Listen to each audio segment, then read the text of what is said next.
Welcome to the 8th annual Womentum Leadership Summit entitled, Embracing Our Roots, Together We Rise. I'm so excited to be here with you all this morning. My name is Kristen Fox, and I am the Executive Director of Womentum.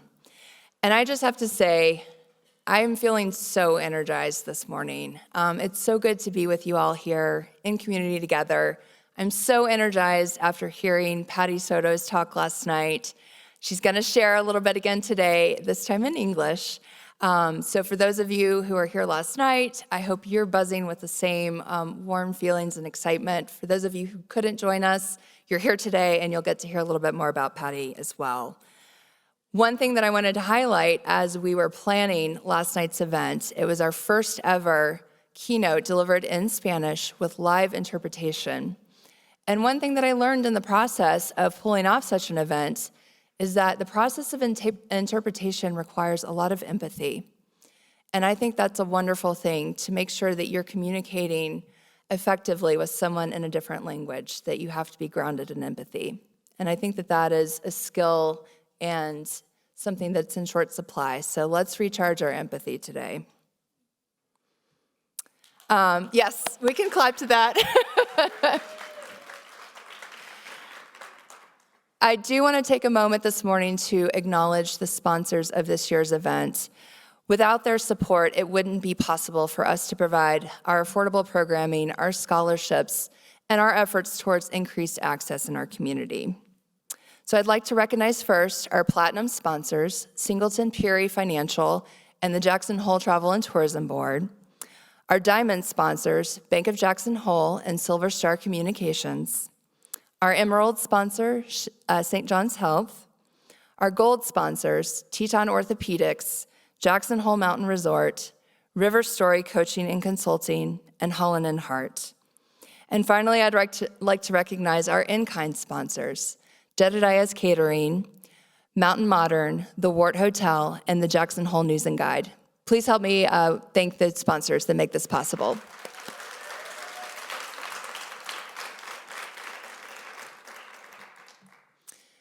As we were planning this event, it actually went back to last year after we had a successful Womentum Leadership Summit, and you have to book your dates early with the Center for the Arts.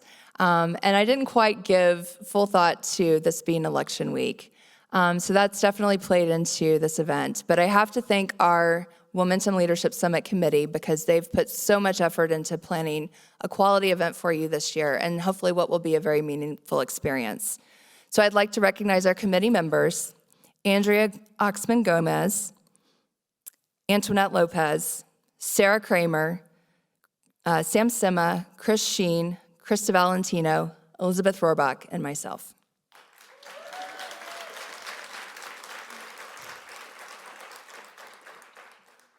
And I also want to recognize the Womentum Board. These leading ladies are such an incredible support system. Elizabeth and I had the pleasure of serving on the board before becoming staff of Womentum, and I want to recognize the women who are responsible for our leadership and guidance. So our board chair, Pontier Zachary, our vice chair, Lena Collado, our secretary, Sam Sima, our treasurer, Mel Lee, and then board members Leslie Hardy, Gus Friend-Smith, Lisa Kitchen, Chris Sheen, Jenny Stradley-Meager, Mickey Aristarinas, and Sarah Kramer. Thank you, leading ladies.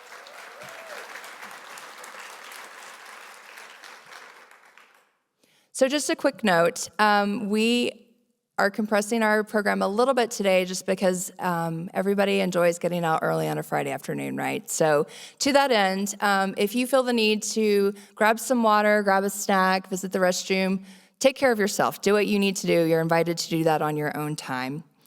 And then lastly, I'm really excited for us to begin this day with a moment of mindfulness, which will be led by Womentum alumna and our Wills volunteer committee member, Antuanett Lopez. So please help me give a warm welcome to Antuanett.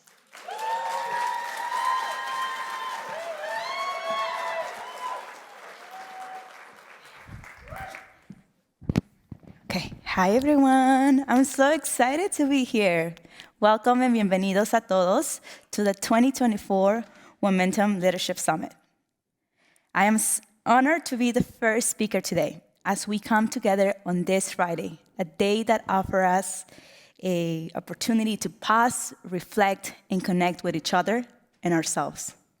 Before we begin, let me introduce myself and tell you a little bit about me. My name is Antuanett Lopez. I am a bilingual licensed mental health therapist here in Jackson. And I am deeply passionate about helping people take care of their mental health. And in my practice, I create a space where I help my clients feel curious, vulnerable, and safe. It's through these qualities, vulnerability and curiosity, that we grow, heal, and become more in tune with ourselves. I also had the privilege to be part of the 2023 cohort, and actually last year was my first summit. Never thought that I was going to be here a year after. I am also, yes, thank you. I am also the host and producer of the only bilingual psychoeducational radio show here in Jackson named Cultivos de Sabiduría, Crops of Wisdom, where I share insights on mental health, well-being, and many other local resources for my Latino community. We continue with this year's theme, which is embracing our roots, together we rise. So let this powerful reminder that our strengths are real, and we are all here together. Our roots, our heritage, our personal journeys, our culture ground us. And when we acknowledge all of that, we embrace them and grow together. As we rise together, we do so not by leaving behind who we are, but by knowing where we come from and celebrating that. Today, we are just not individuals. We are a collective, rising together individuals by sharing our wisdom, our strengths, and vulnerabilities. Let this theme be our guide today. And as we learn, connect, and thrive, I want to invite you to be fully present right now. Either if you want to just look around or just sit comfortably in your seat. I want to appreciate the space that you occupy, your body, your breath, and the commitment that you have made to yourself and to the summit. Let's start by embracing mindfulness moments and help us settle into this time.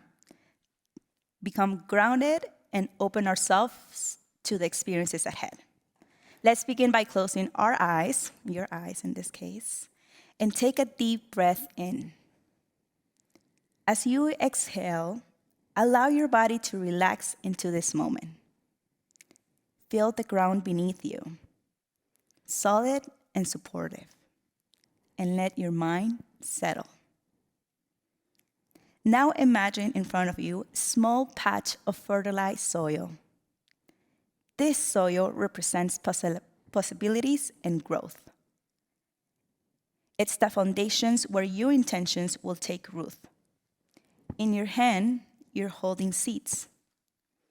Each seed carries a powerful intention, something that you want to nurture or expand in your life. I'll guide you to visualize each seed and its representation. But you can also have your eyes open as I'm going to have a demonstration here. But I wanna invite you to actually have your lens or eyes of your inner self open and your soul as well. So I have a couple seeds here, and this was my husband's idea. These are lime seeds. And I have my fertilized soil here. And so let's first picture the first seed.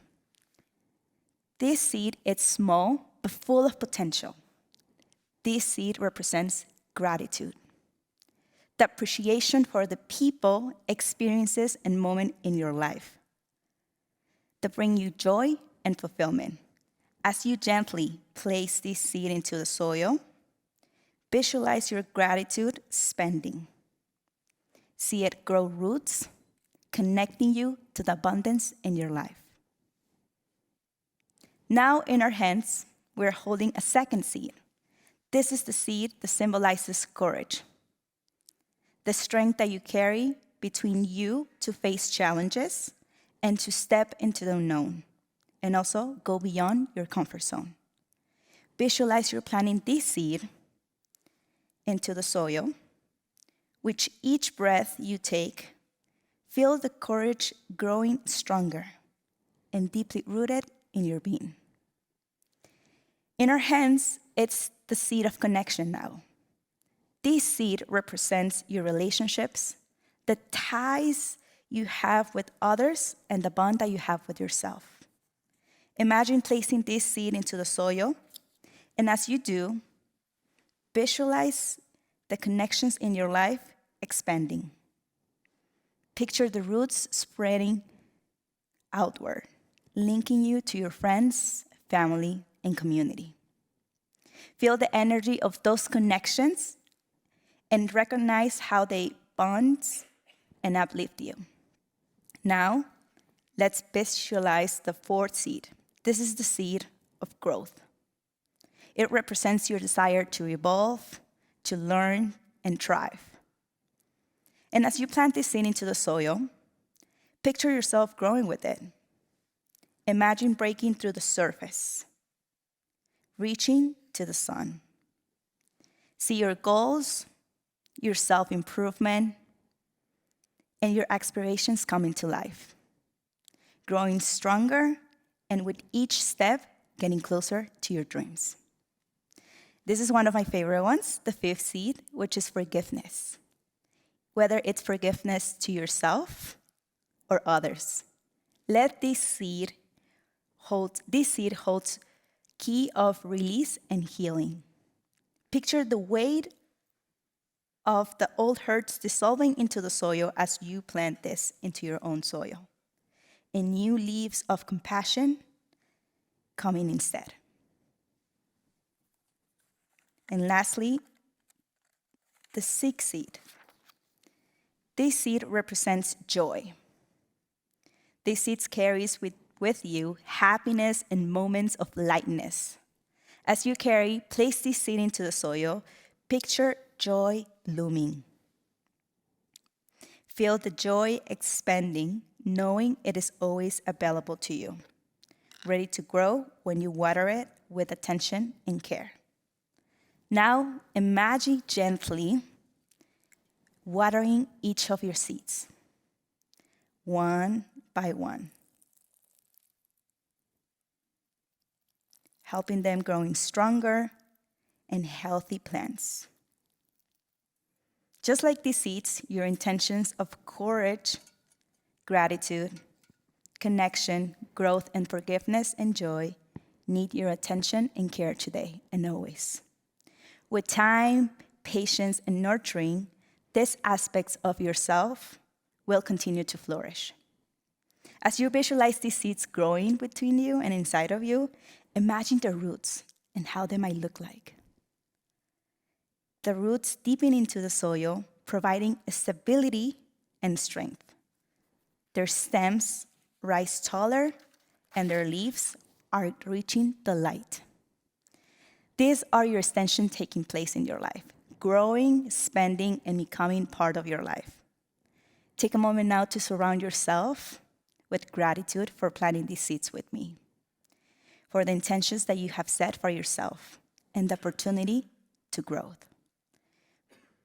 Breathe in deeply, and as you exhale, feel yourself grounded and present, knowing that these seeds are between you and ready to grow and bloom. It was a pleasure for me to guide you through this meditation. My name is Antuanett Lopez, and I hope together we rise today, tomorrow, and always. Thank you. Okay.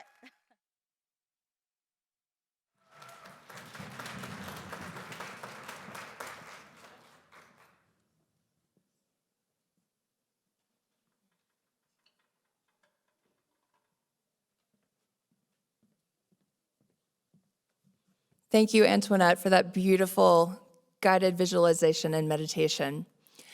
We are now happy to feature a video from Senator Julie Gonzales.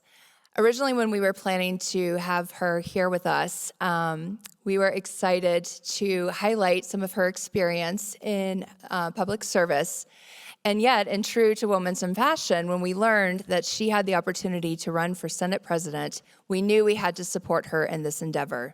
So while Julie cannot be here with us today, she's excited to share a few words, and we are wishing her well in her next step of her leadership journey as she pursues the Senate president position of the Colorado Senate. So with that, I invite you to listen to Julie Gonzales' words.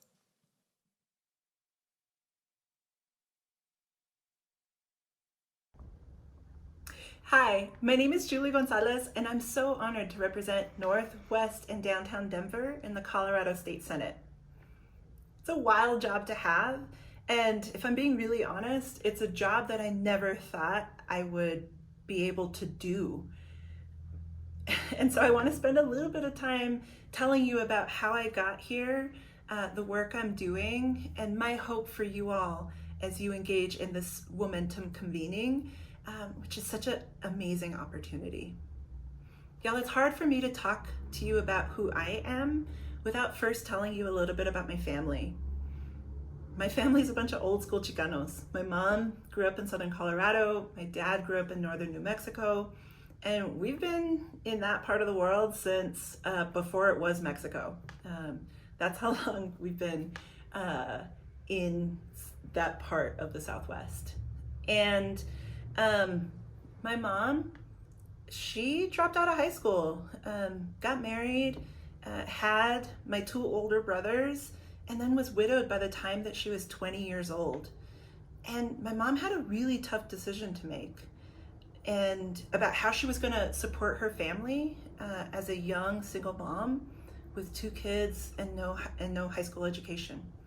She decided to invest in her education, and that transformed her life and mine as well.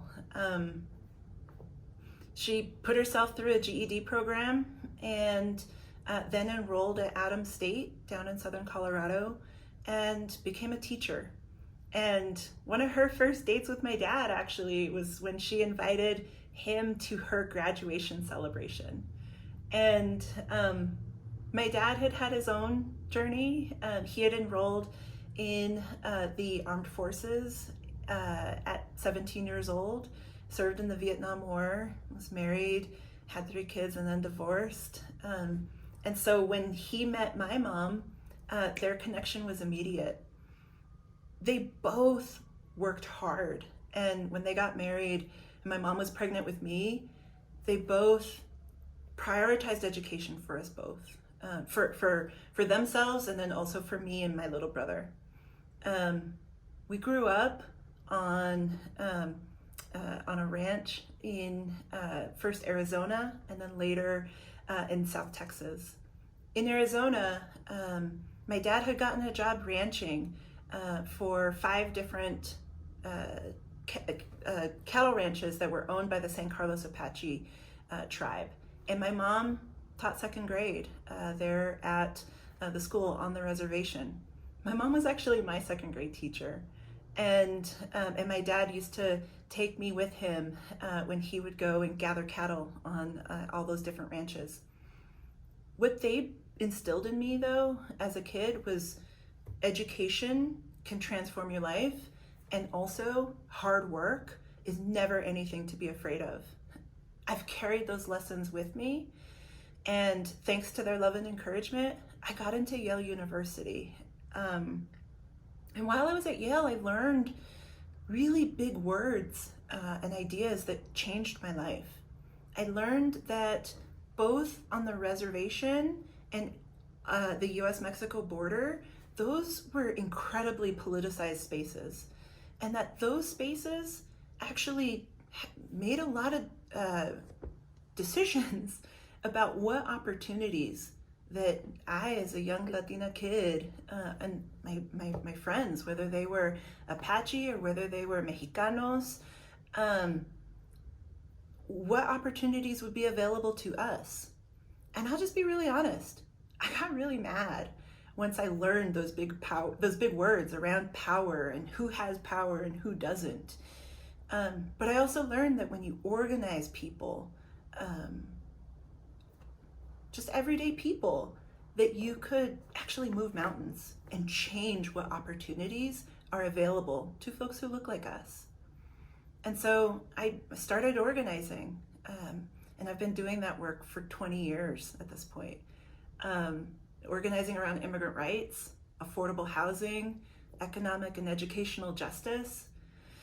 And when Donald Trump got elected in 2016, I could have just gotten angry and tuned out, but I didn't.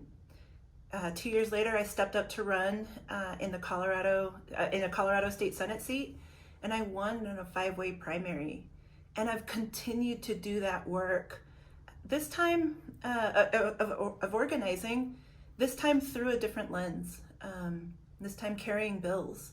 And I'm so proud of what we've been able to achieve by working together, protecting renters, supporting immigrants, and building a better educational system. I'm not here with y'all today because I'm actually stepping up to serve as the Senate president, and our elections are taking place here this morning. And so if I'm elected, I'd be the first Latina Senate president in Colorado's history. There's only 7 Latinas who have ever been elected to the Colorado State Senate. And so sometimes it means that we've got to step up, even if it's a little bit scary and even if we're not sure what the outcome's going to be, right? Y'all, you are going to have such an amazing opportunity with this Womentum convening to learn on how to support yourself, how to support folks in your community, and how to support one another, not only when things are easy, but also when things are hard. And so, all my best to you. Enjoy your time together, and thanks for everything you do.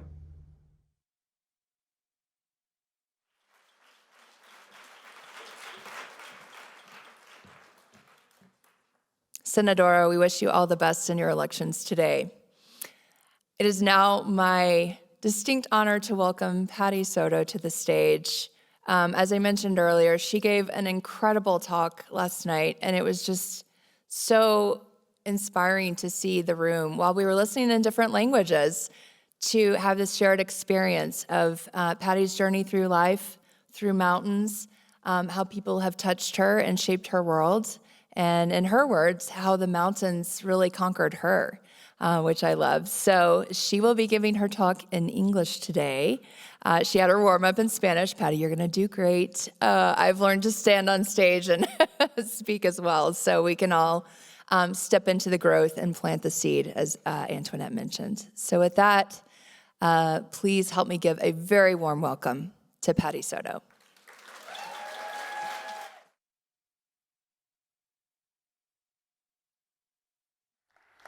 Hi, everybody. Well, I'm a little scared because this is going to be the first time I speak in English in front of an audience like you. I did some change from yesterday with the presentation just because I realized some people who was yesterday is coming today, so I said, let's do something a little different. But there are another things that are going to be the same.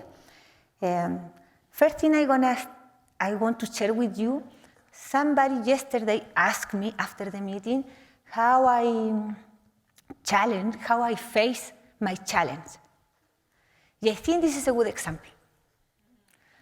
Because this is a challenge for me, to be here, stand up in this raft, if I pronounce well, and speak in English. After 2 years, just speaking Spanish in my country.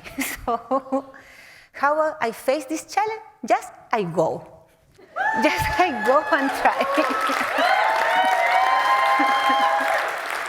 What can be wrong? Well, maybe some of you that are not going to understand very well what I say. Or maybe Womentum people that are going to say, next time, interpret it also second day. For me, it's going to be, well, I should take more English classes and practice my English more frequently. So that is the way to do it. Just do it. Try.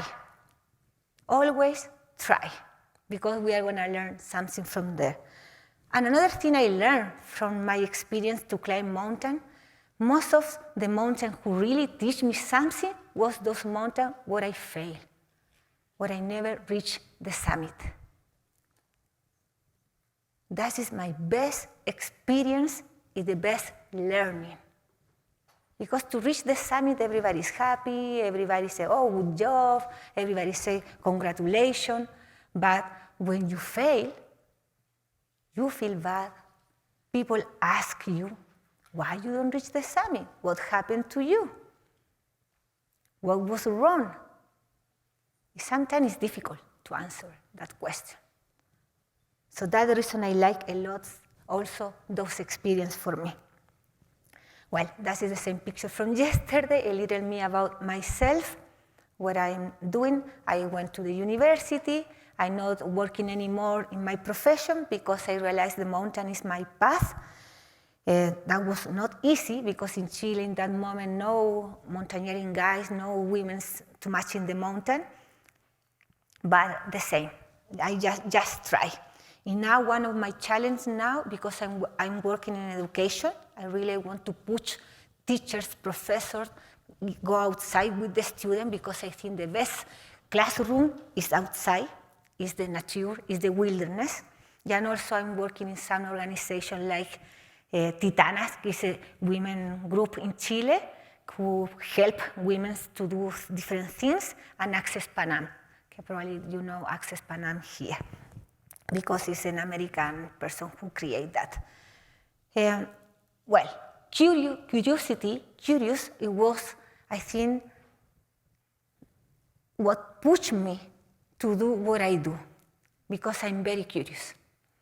I want to know what can I see in the mountains, what can I see in the other side of the ocean, what can I see in the other side, from the summit of the mountain, what can I see. That would start to push me to travel around the world, because also I like to know the culture of the people. I have this picture because also I cannot do alone. I need friends, I need people, I need a community. And with this picture, I want to show my friend, that is a nurse instructor team, because if one thing I learned is to pick up the right people is going to work with you. Learn how to push those people to be better people, and how we connect our different strengths and work together for the same target.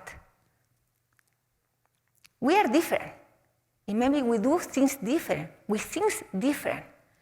But when we have the same target, everything can go together. It's not easy. There are going to be challenges. There are going to be some discussion. You know that. They are not perfect expedition. They are not perfect life. But we need to learn how to deal with that when there's any conflict.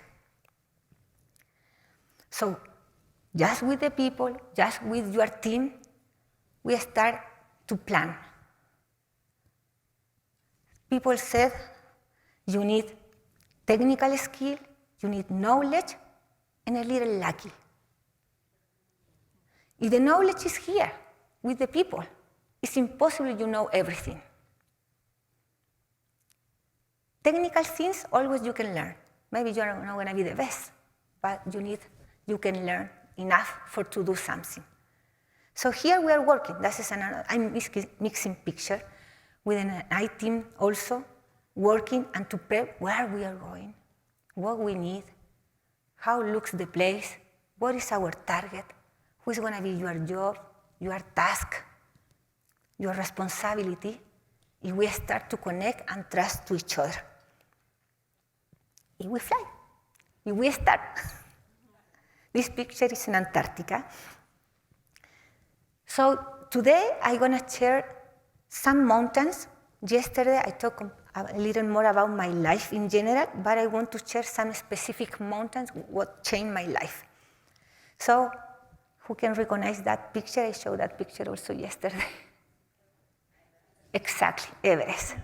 So I never thought I'm gonna climb Everest, but one day, another woman came to me and said, Patty, let's go to climb Everest. What?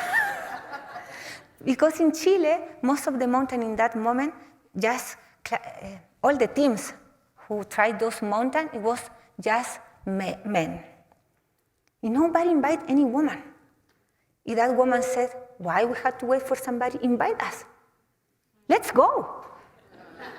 Well, let's go. Aconcagua was the highest mountain climb before. The second highest was Everest. Nothing between. So it was a lot of uncertainty. But we knew it. We have the knowledge and everything. Just two very old pictures because I came from the slideshow slides times. Everything was like a dream when we arrived there. Nepal is super, super far from Chile. It takes 2 or 3 days just to fly there. And it's very expensive also. But we have a sponsor. I don't like to talk too much about how expensive the expedition or how hard can be to find the money, because, come on, there are people don't have money to eat every day. They fight every day for a piece of bread. Are you gonna complain for find money for going on an expedition? I feel a little bad about that.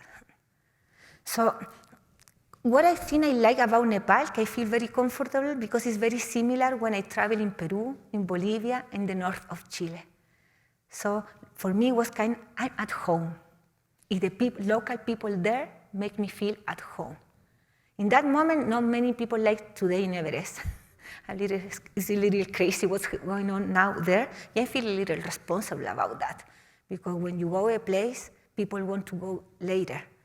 So we have to be responsible also for the places we visit.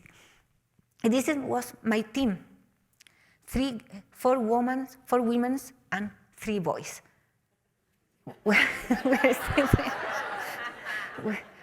At the end, it was difficult to find a full team of women. So at the end, we finished going with 3 boys, but they are very good friends. One of them is the husband of the other girls, and another is the brother, so it's not any more. In the 7 of us, 5 we reached the summit. In the other 2, they reached over 8,500 meters. Sorry, I don't know the feet. 8,500 meters. It was the first Chilean woman expedition, and that was a big change in my country with things. It was very weird back to Chile and to see your faces in every newspaper and everywhere. We were not ready for that. It was weird. We are ready for climb mountains, but not for face all of the people coming and ask questions. In one of those, it was some people sometimes recognize me on the street. They say, no, I don't believe you climb a mountain. Why not? Because I'm small, I'm short, I doesn't look like what people think about mountaineering, very strong and well, whatever. But that was funny. I have this picture also because another thing I learned is how it's important to have fun. When we have bad time in our life, how it's important to have somebody who makes us laugh. We cannot forget that. When there's bad weather, for example, in a tent, if somebody asks me what is the person I want in my team, maybe not the person with the most technical skill. I want the person who makes me laugh, the person who is ready to work and to support to each other. And say, oh, you don't feel good, okay? Today? Okay, rest. I'm going to do that today. To have fun, doesn't matter wherever we are or whatever is happening. I think it's super, super important. This picture also, I want to share, we run risk what we do, has a lot of risk. Well, they are not my hands, just you know. From that point of view, my experience in the mountain is not, how can I say, so tragic, because I have all my fingers completely. I have never had frozen, nothing. It may be because I have been very, I worked very hard for have the right clothes, the right food, and everything. But just I have this picture, that was a client in Antarctica, just to show that if we don't prepare, we don't plan, if we don't do our job, that kind of things can happen. So we need to prep for the challenges are coming. In the other picture is the view in Antarctica. How beautiful sometimes is the freedom, the place, how sensitive they are those places, how small we are.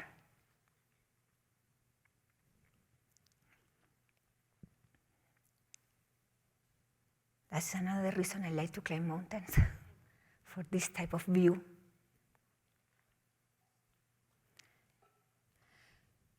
When I was in Santiago, before to go Everest, I was in the subway. We have a special teacher with our names. The subway was almost ready to stop in one station. One woman came to me and asked me, are you one of the girls, are you going to try to climb Mount Everest? I said, yes. Oh, the doors open in the station. She looks at the door, say, oh, I need to go, but please, before I go, when you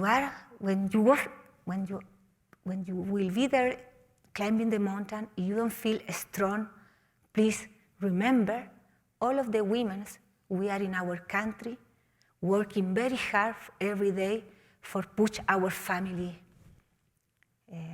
to the next level. I don't know how to say in English. She disappeared.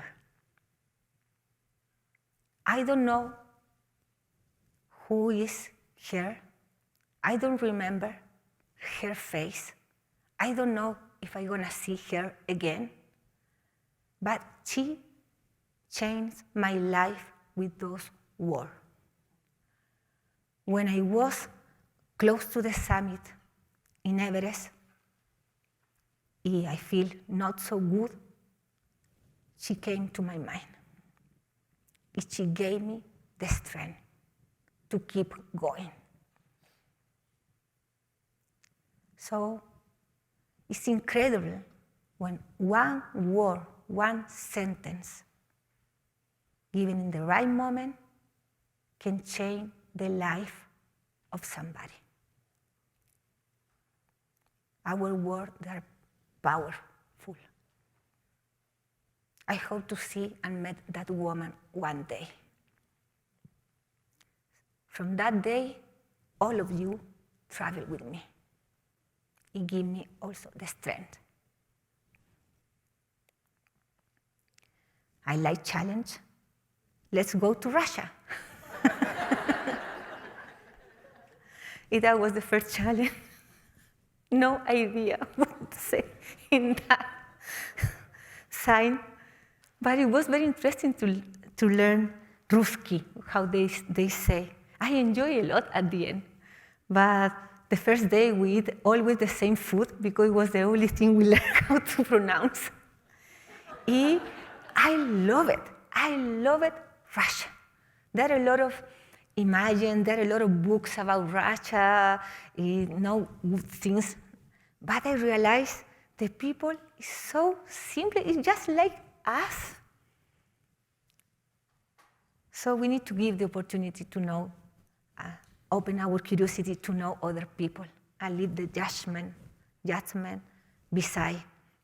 That is the base camp, but on another mountain, Hantengri, I enjoy so much the base camp because people from different countries came. There are two beautiful pictures of Russia. Russia is amazing. one thing changed in my mind when I arrived there. I imagined everybody was white and blonde hair. I moved from Moscow or St. Petersburg, and most of the people looks like me, because there are a lot of Mongolian ethnic there. That was a surprise for me. I had the opportunity to travel around Russia, not just climb the biggest mountain there, climb other mountains, because I like really to travel and to know the people there. I really love those places.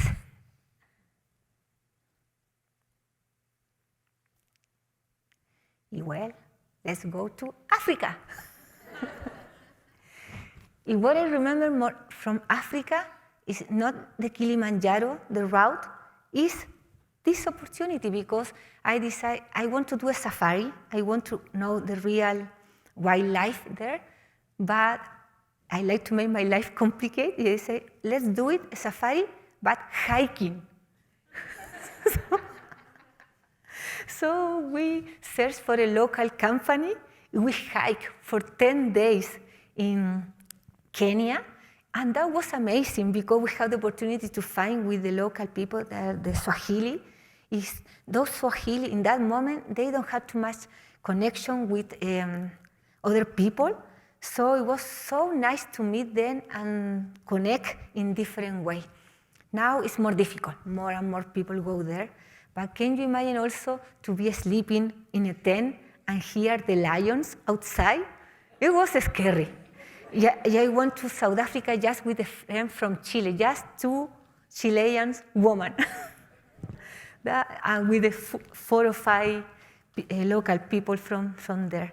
They slept making turn with arms for protect us if something was wrong. And they put light in the corner of the camp to avoid the elephants cross the camp.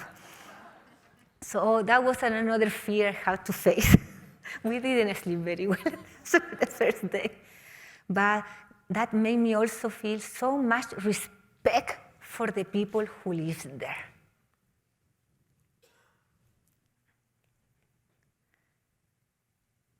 Africa is huge. I was just in Kenya and Tanzania and South Africa, but it's a huge, huge continent. A huge continent also with a lot of suffer, but also with a lot of nice people. It's incredible how maybe they don't have too much in their life, but always they have a smile. And that was beautiful to see. That was our team. Back to Antarctica. Antarctica was super difficult for me to go. It's very expensive, and try. I talked with the president of my country, and he said, okay, I'm gonna help you. Nothing happened. I don't know what to say anymore. Nothing happened. I tried later again with other people. Nothing happened. One day, a friend told me, but Patty, you are a guy.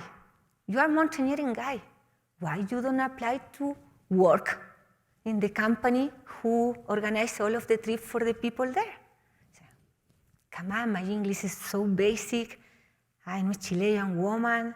That is an American company. No, I don't think so. Try.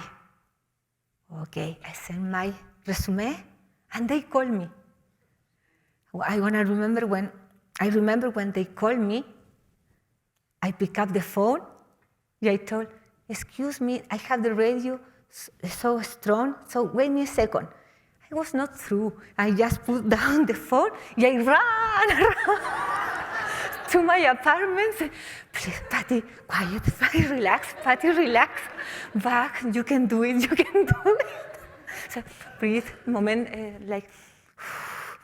yeah, back. Okay, here I am. They make me the interview in English, first time, also by phone, so super nervous. It was so special because at the end of the interview, just he said, okay, Patty, you are gonna receive an email with all the information. See you in October in Punta Arenas. Unbelievable. So they gave me the job. They told me, they cannot promise me that I can climb a Vinson for the first season, but at the end, I did it. It was an amazing experience. Also, I have the opportunity to guide the first expedition who climbed Vinson and all those mountains 40 years ago. National Geographic expedition. They came 40 years later to climb again those mountains. Some of them, the children of those people, and it was amazing. Amazing to have that opportunity. Antarctica showed me how sensitive also is that place. It's more dry than the desert. The silence is incredible. Well, now let's travel again. Australia. Australia, it was but we stayed in Australia a little bit, we climbed some stuff, rock climbing there, but we traveled to Indonesia. This is the part of the 7th summit, that's the reason I'm jumping from those places. And Indonesia, for me, it was, wow, and another world, the same. It was not easy to climb that mountain because there are a lot of restrictions. It's super warm. I'm not a good person in warm places. I suffer a lot with when it's warm. But at the end, we did it. That is the mountain. We did a different route. Most of the people, it's a rock climbing, but most of the people try a normal route, and we decided to go for the wall to make a little more challenge. It was a challenge. It was very challenging because we were alone, the two of us. We have to wait many days on the hotel before to have the permits for cross the area, but at the end, it was. I finished the 7th summit with this one, so it was very special. It took me 7 years to finish the 7th summit. I know if you have the money, you have the time, everything, you can do it in 1 year, but for me, it took me more time. Also because every summit I visit, I was traveling around 1 or 2 months around to the place and climbing other mountains.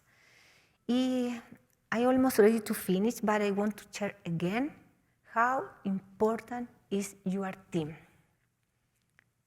How it's important to work together. With this, I think this is a video, a small one, but I want to show you this picture. One student take this picture after 30 days in the mountain when we finished with my team. Everybody was so happy because this is for me the real picture. When everybody back home, happy, safe, with a lot of knowledge in our pocket for use later in our life. That was a spontaneous hug for all the team. I really like that picture because we never realized somebody was taking that picture. I like because it was special. It was special to finish the expedition. So I have a very young team because now I'm teaching people to follow, I don't know my step, but keep going in the future. At some point I need to retire, so I really, because it was very special to finish our course because many different things happen. We have bad weather, we have people sick. When you finish with everybody, go home, it's so, so special. For me, one thing changed my life also was one day one mother came to me and said, "You are going to the mountain with my son. The most important treasure, thank you for me. Please take care." I'm not gonna forget that. Huge responsibility. And also she asked me, "Can you promise me nothing is going to happen to him?" And my answer was, "Can you promise me also that nothing is going to happen to him?" And she said, take care. Take care, both of you. I trust in you. It's a big responsibility. Some of my students, they don't know where they are going. It's different when I go with my friends to the mountains. They know. But my students, they don't know. So I try to teach them now where they are going. With this last picture, before to go for question, I decided to finish with the fire because I want you don't forget the fire you have inside of your heart. That is what you need, bring with you everywhere. It's going to give you the strength you need. You have that strength inside. You trust in that. You have a fire inside. You have a flame. You have a light. Please, leave that light, go outside. Trust in her. Trust in yourself. Support to each other, like Womentum is doing now. Connect. Let's connect all of us. We need to each other. I think it's time to be apart and compete between each other. We are sisters, all of us. We need to each other. So that is my message I want to share today with you. I thank you for the invitation.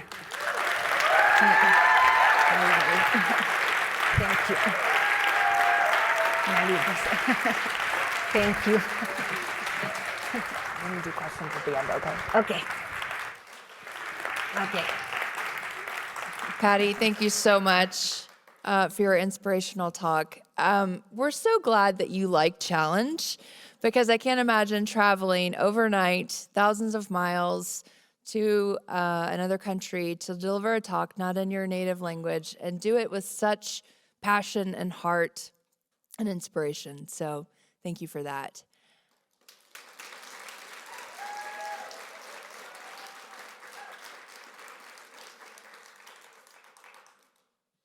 I hope each of you will have moments in your lives ahead where you have Patty's voice carried with her, just like the woman that she had in her head at those moments. All right, now I would like to welcome in Carrie Klewin Lawrence. This is where we get to get active and get those workbooks out. So Carrie is going to guide us through some fun exercises. She is the author of The Origin Story. We're delighted to have her. She doesn't know this yet, but I think we could be new best friends. We've had a really fun time at dinner talking about a lot of different things. So with that, Carrie, please welcome. Please welcome Carrie. Thank you. Hello, hello, hello. Hello, Womentum. So before we get started on what is going to be a little bit of an interactive workshop, I'm going to ask the booth, by the way, hello, thank you so much for your support with all of our technical needs today. I'm going to ask them to play a little music in a moment, but I saw a lot of friends here, a lot of friend groups, a lot of people recognizing each other, and I'm guessing there are some people here in this room that you haven't met. And so I'm going to invite you to say hello to someone that you haven't met and maybe move your seat, because we're going to have a little bit of interaction, a little bit of sharing, and it's a very good opportunity for you to get to know someone new. So we'll take a few minutes to move around, play a little musical chairs. Thank you.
love you better than I can.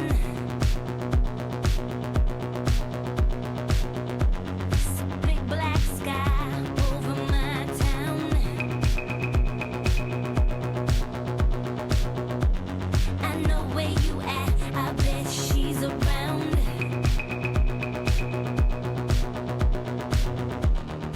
Yeah, I know it's stupid, but just gotta see it for myself.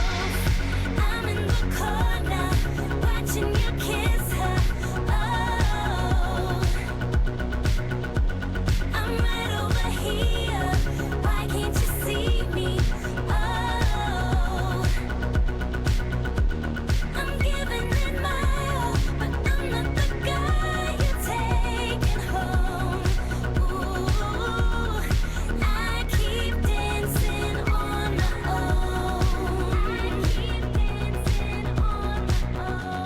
I'm just gonna dance all night.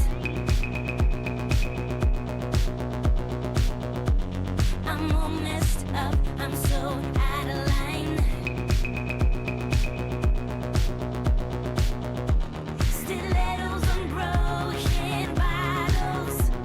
I'm spinning around in circles. I'm in the corner, watching you kiss her. Oh, I'm right over here. Why can't you see me? Oh, I'm giving it my all, but I'm not the guy you're taking home. Ooh, I keep dancing on my own.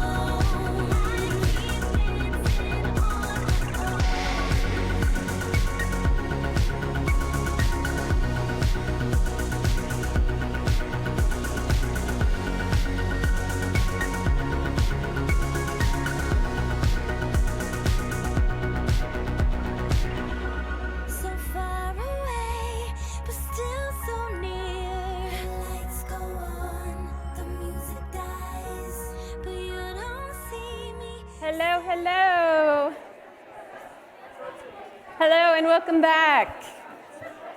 I invite you to take a seat again. It would be awesome if you took that invitation to sit next to a new friend as we make our way through a bit of an interactive workshop, reflection, opportunity.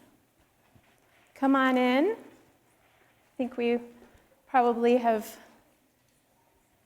sent the signal to the lobby as well. Give everyone just a moment to get settled. And yes, we will be using something that you received in your welcome bag. And if you did not receive your journal, your inspirational journal, please raise your hand. We do have some copies. Elizabeth has copies for people. We have one over here. If you did not receive a copy of your journal, I'm going to let you in on a secret, which is you are the first people who have your hands on this journal. I'm very, very excited to share it with all of you because it is not yet available to the public. It will be coming soon. Come on in. All right. Again, if you do not have a copy of the journal, please raise your hand. Elizabeth has a couple of copies. Okay. I'll let you know where we are in the journal, but first we're going to start with a little bit of an introduction. What if I told you that the secret to your success is in your closet at home?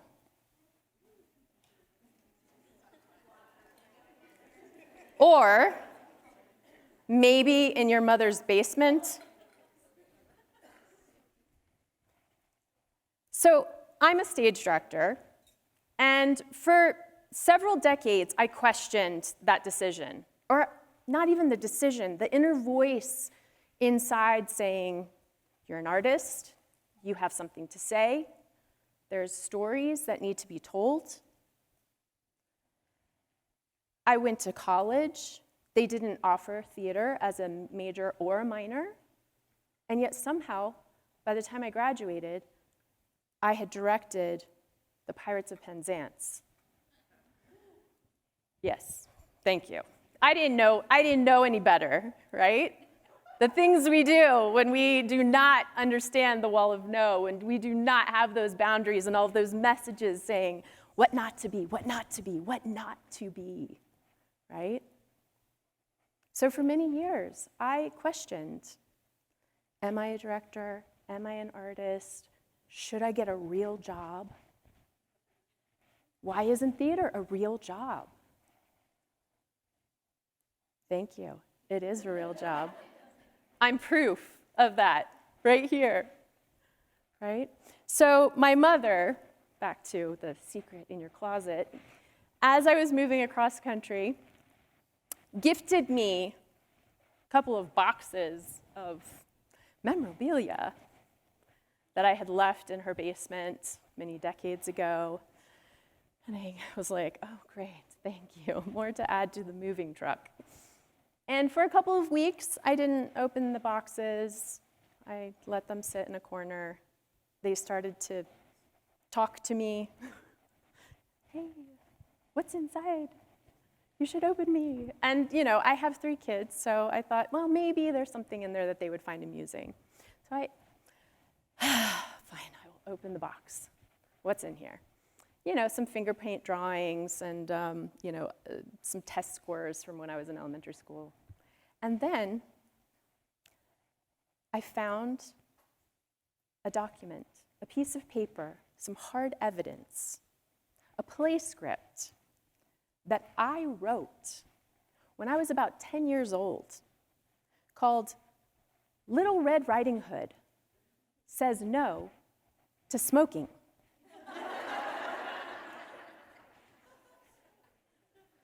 Oh, okay. 2 things happened in that moment. Number 1, I cannot believe that I have been on this journey my entire life. This is the evidence that this is who I am.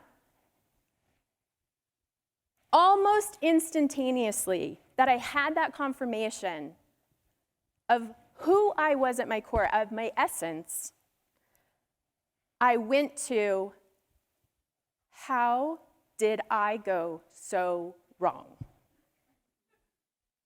All of those detours, all of the bad advice that well-intentioned bad advice, we'll come back to that. It took me so much longer than I had wished at that point it would have taken me. So I began a journey in the writing of Origin Story to figure out what happened in my journey from me knowing who I was at a very early age, to me being all kinds of confused and conflicted, to returning to the core of that person decades later. When I say origin story, you might think of heroes and villains, right? Batman, Spider-Man, Wonder Woman, right? But I'm actually thinking of the essence of who you are, your why. And that is created from a bunch of elements. You can see a bunch of mine right here. It answers the question of what makes you truly original. These are some of my elements, right? Stage director, military spouse. My husband retired recently after 22 years, and I trailed him for most of that career. Mom of 3, branding coach, serial entrepreneur, we'll come back to that one as well. Diplomat, yes, that is the King of Spain. Author. All of these unique elements. I have this formula that makes me uniquely me. And today, we are going to look into that for your lives. But one thing that occurred to me as I started to dig into some of these elements, and that is, we cannot predict the future. We can only prepare, right? So when I was trying to make some of these decisions a long time ago, I had no idea that I would be standing here in front of you. I had no idea that I would be doing workshops virtually. 5 years ago, we had no idea that the world would change so much in such a short amount of time. So, how do you prepare?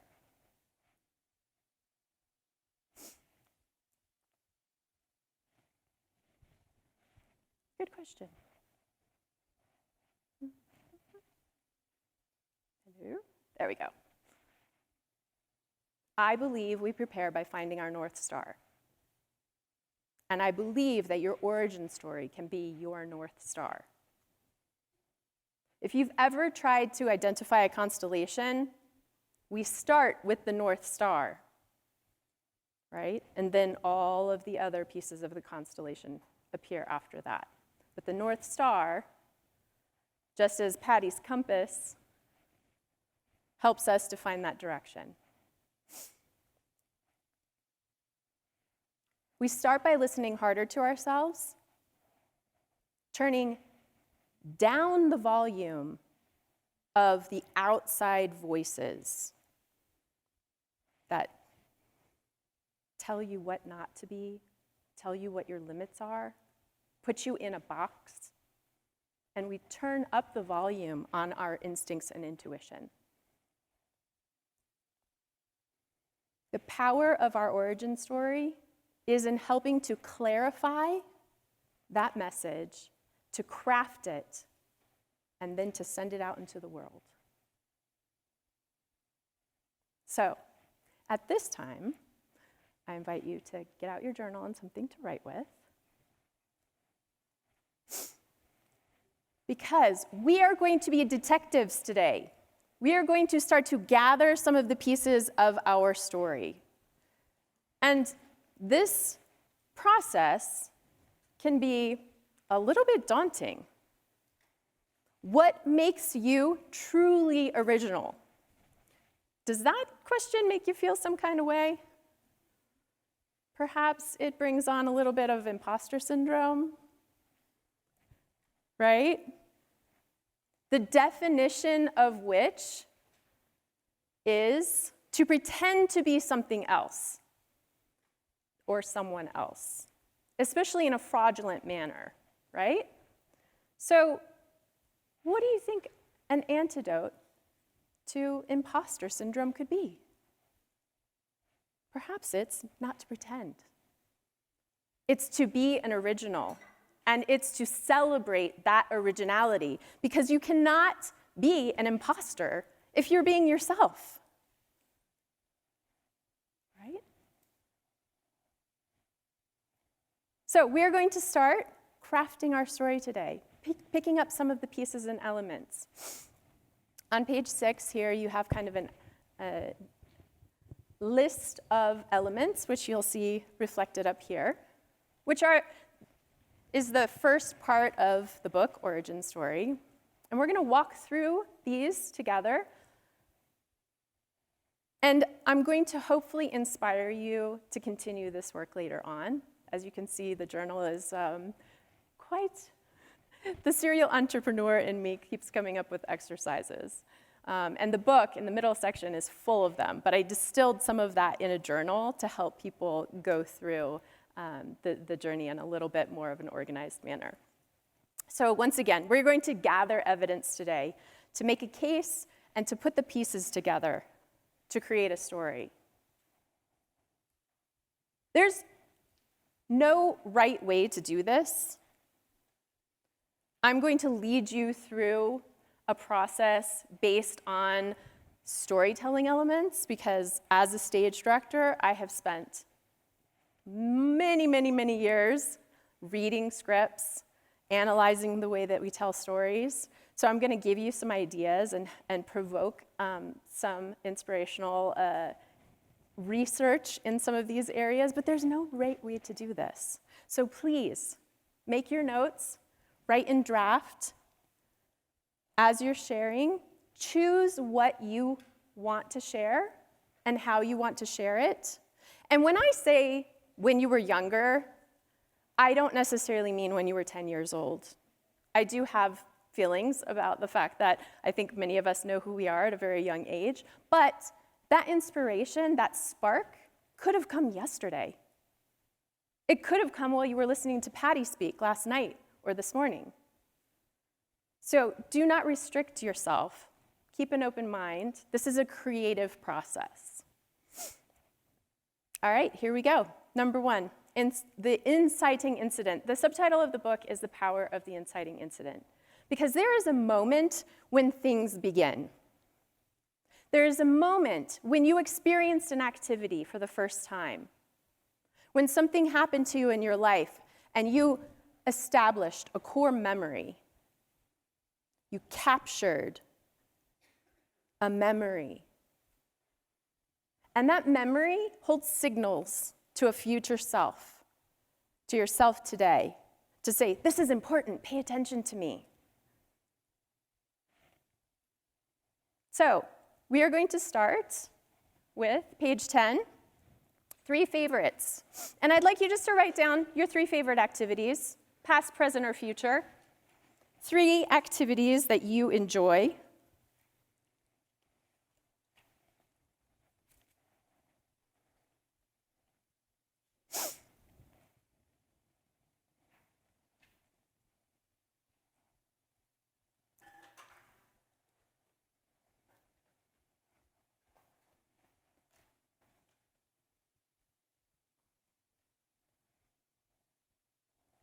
Again, no restrictions. It could be something that you've never tried, but you really want to,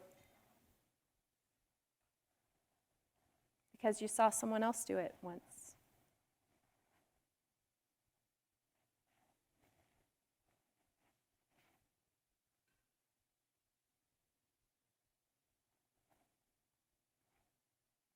Okay, here's where the partner work comes in. I'm going to ask you to share a core memory about any of those activities. One core memory, first thing that comes to your mind, about doing that activity, seeing that activity, experiencing it in some way. So if you would, please share with your partner. I will give you about 2 minutes each. A core memory related to an activity that you listed.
Okay, if you have not already, switch who's speaking, switch your speaker.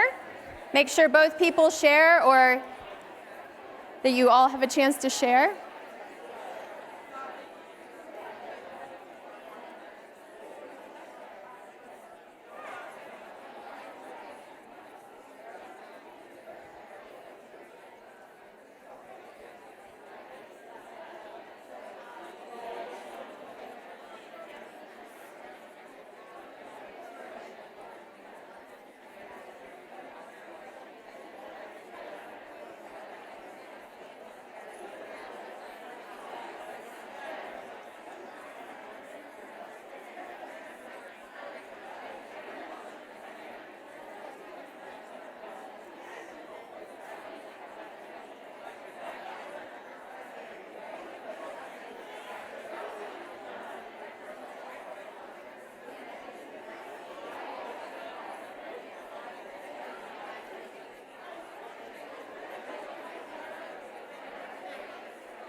Okay, go ahead and wrap up your conversations.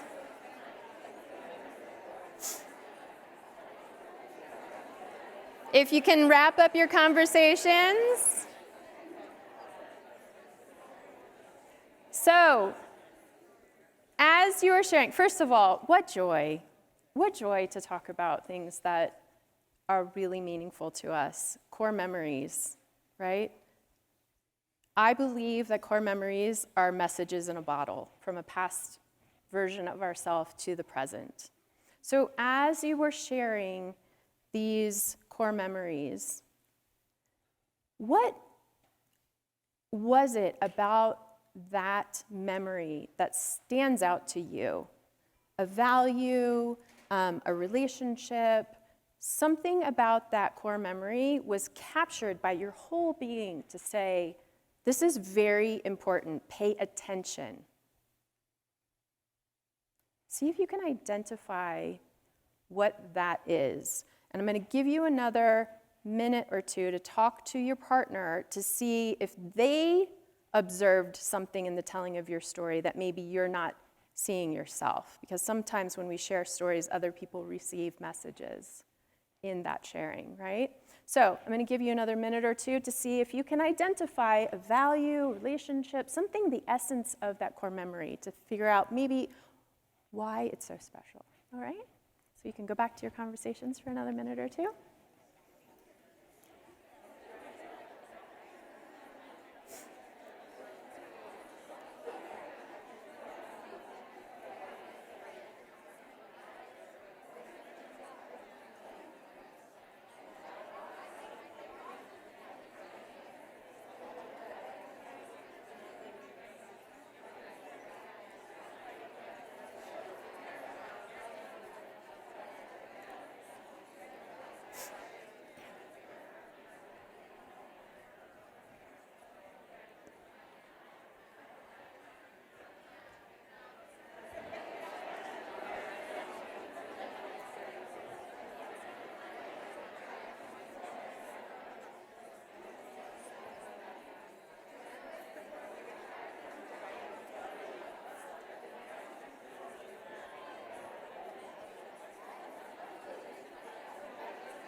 Okay, thank you very much for sharing.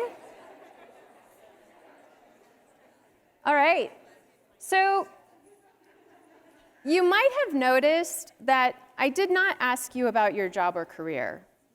I asked you about favorite activities.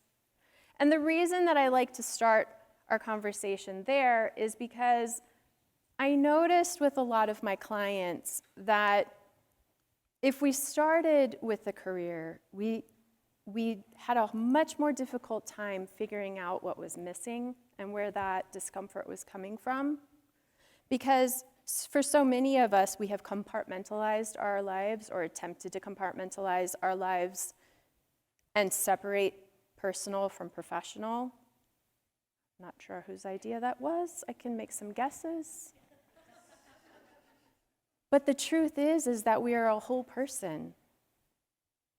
And when we feel the need to make a big shift in our lives, or we retire from one activity to another, then sometimes we think, oh, maybe I should do the thing that I really wanted to do. But I encourage you to start thinking about how you can infuse your life with these desires before you get to that point, right?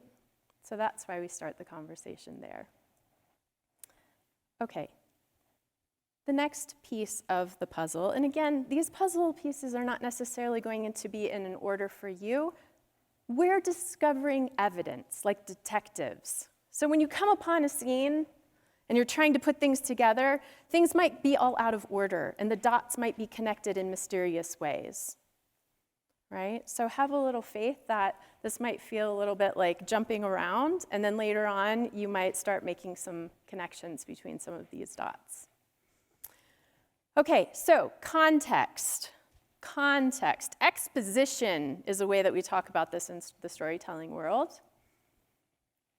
Who you are today is not who you were a decade ago, or 2 decades ago, or more, right? So we're going to look at your changing circumstances. You could go decade by decade. You could go from, significant events in your life. For me, I would consider college years, wife, mother of 3. Those are pretty significant context changes in my life, which mean that my responsibilities and my balance, my equilibrium, has been upturned several times, right? So I encourage you to make some notes about the major shifts in the context of your life. This is not something you're going to share, so feel free to shorthand it however you would like.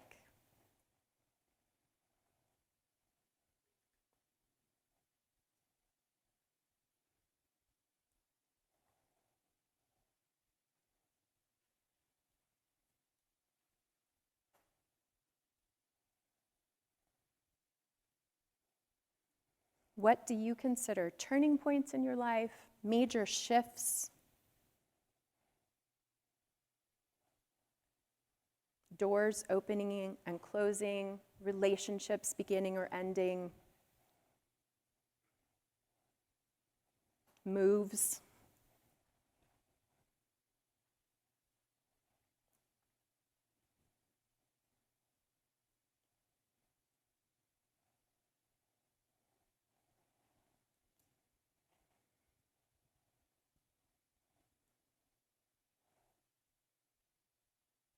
So again, I bring your attention to context because sometimes we make decisions very early on in our life.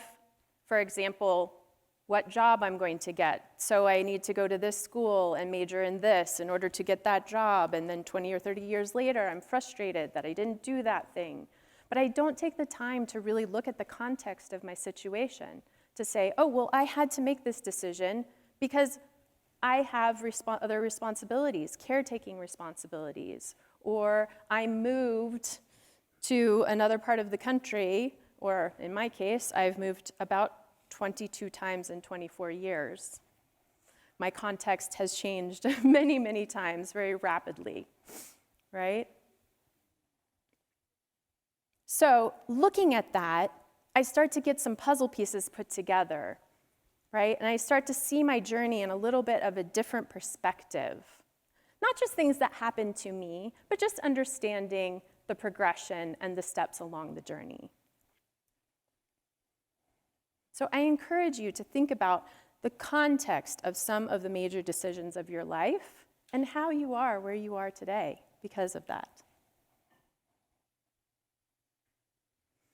So now we move on, we have some context, and we're gonna move on to character, because I don't know if you guys have figured this out yet, but you are the main character here. This is your story.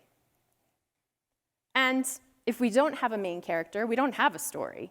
It's just information, right? So, here we go with our 3 adjectives, trying to describe our character. Now, character is something that is revealed over time. right? So your friends and family may have some ways of describing you, but you also have ways of describing yourself. And your 3 adjectives could be ways in which you are describing yourself currently or ways in which you would like others to describe you in the future. My 3 words at the moment, because they're constantly changing, are quirky, collaborative, and serial entrepreneur. Again, no rules. Serial entrepreneur is obviously a phrase, but it's an adjective, right? And it tells you a lot about how I consider myself, right? So take a moment, write your 3 words. You're not limited to 3, but try to get to 3 because it's helpful as you move forward.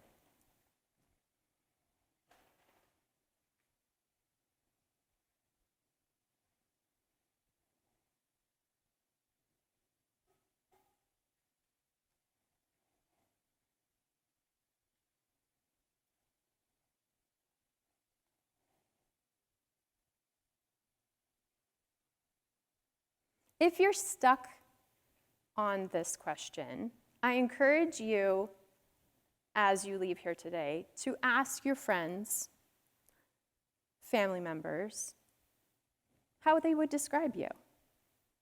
But also think for a moment about why people reach out to you, what they ask you for. That could be helpful in discovering this information too. Again, we're looking for evidence. This is a research project, but it's also discovery.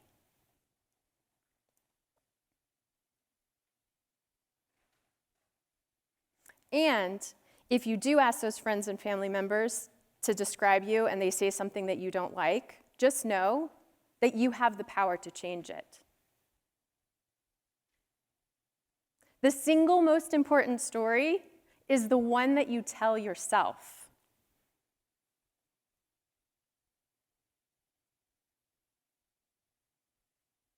The reason that I choose quirky as one of my 3 adjectives, that one pretty much never changes, is because I have felt like a misfit and an outsider for most of my life, and I decided to own it.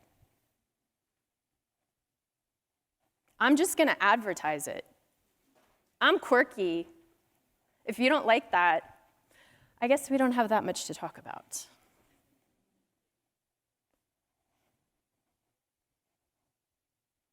Which brings us to core values. You'll see a word cloud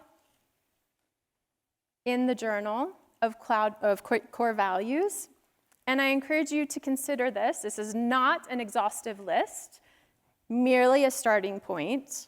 I love a thesaurus.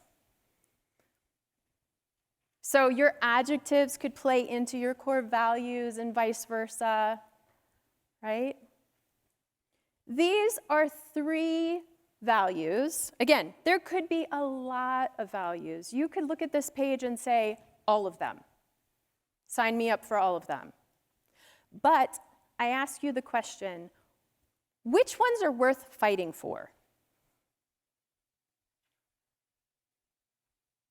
And a way to answer that question, we'll come back to core values in a moment, is kryptonite. So kryptonite is a way that I like to invite people to consider identifying their values by first identifying anti-values. So your kryptonite is a situation, a personality, a work environment, something that just like that toxic element that interferes with Superman's ability to do anything, you can't function. You can't think straight. Maybe you fixate on something, you ruminate about it. You don't feel like yourself when you are faced with kryptonite. An example I will give you is that I was temping when I lived in New York City, and I was working for a very famous cartoonist at the time who was published in the New York Times, and I had created a document, a letter. Pretty sure I was using a typewriter, if we remember what those are back then.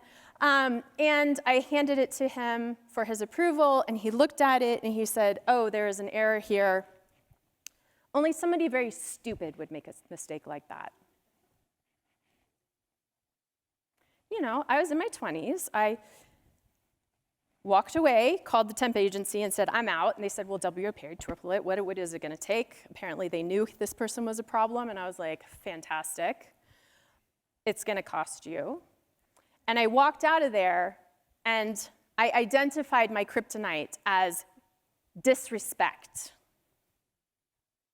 because of that experience. So take a moment to think about a moment of kryptonite in your life and see if you can identify the anti-value of that. I'll give you a couple of moments to think about it. And if you are comfortable, again, there's no pressure here. If you are comfortable, I would like you to share with your partner that moment of kryptonite and the anti-value. And if you haven't figured out what the anti-value is, maybe your partner can help you in identifying what that anti-value is.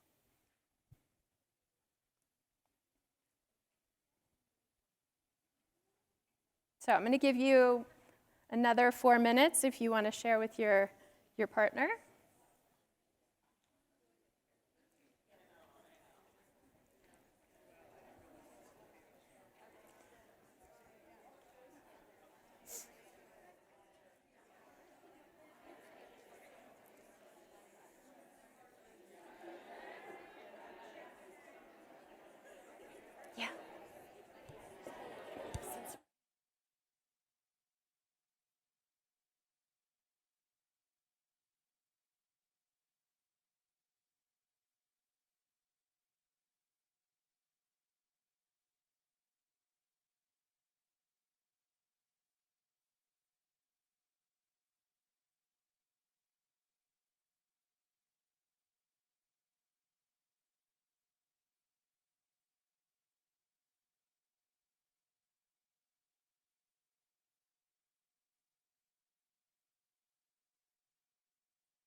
Okay.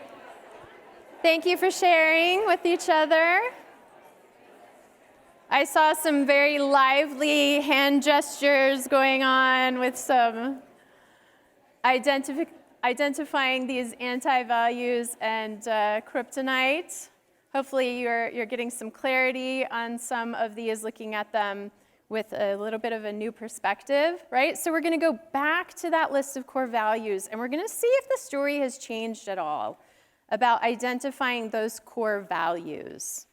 Did you discover anything in talking about kryptonite? And of course, we all have many instances of kryptonite, but something about that story stood out for you today, right? Remember, signals, message in a bottle, pay attention. So think for another moment or two about those essential core values. Core values worth fighting for, worth changing your life for, making decisions about how you are going to move forward in the future.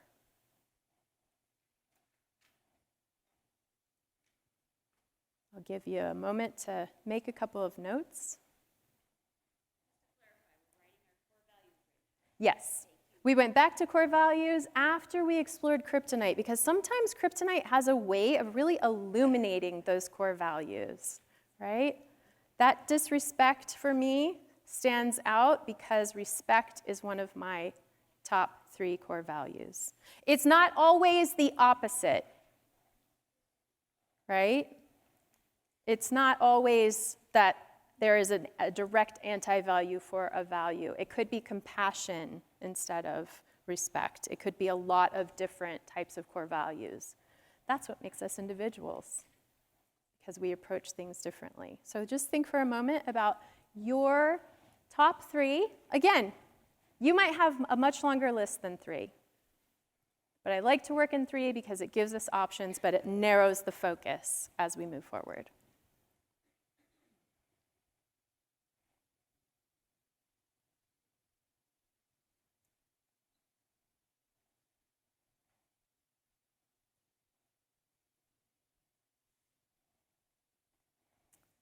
Okay. As we start to talk about values and kryptonite and anti-values, we might start feeling a little discomfort.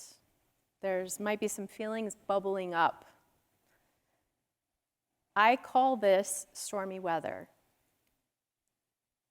That feeling, you look outside and you see the gray skies and you think, ooh, something's coming. Something doesn't feel quite right. And these feelings, these stories, they live in your body.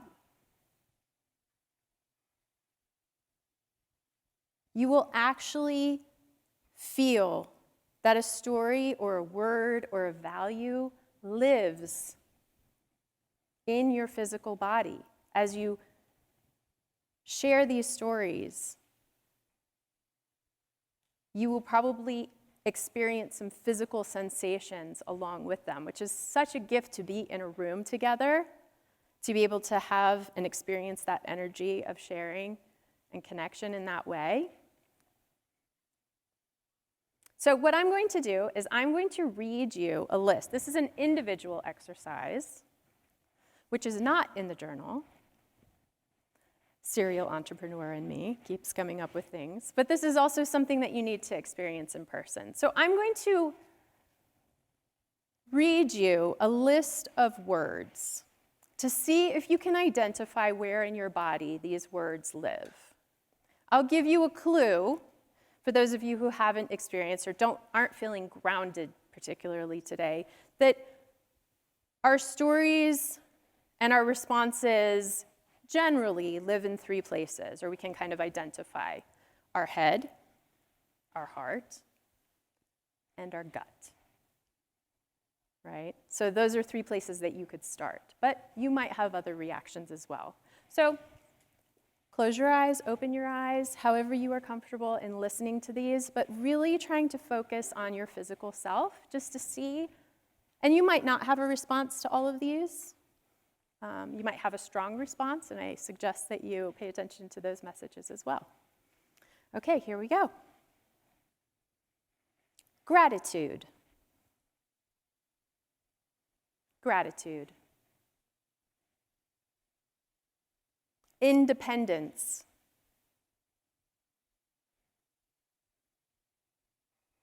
Positivity.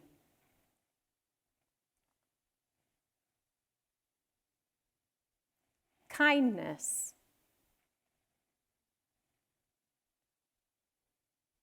Leadership.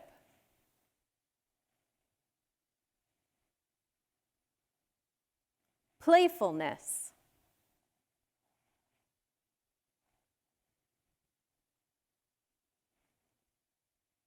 Community.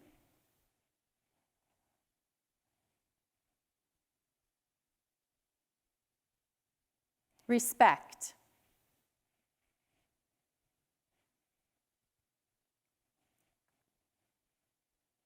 Misunderstanding.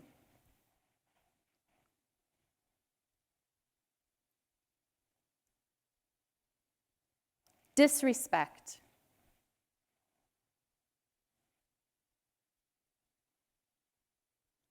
Selfishness.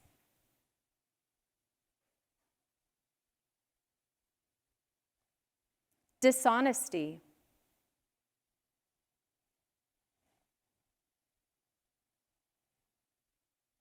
Fear.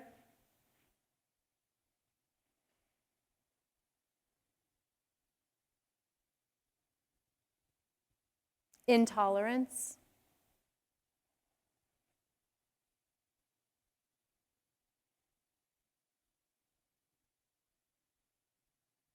Patience.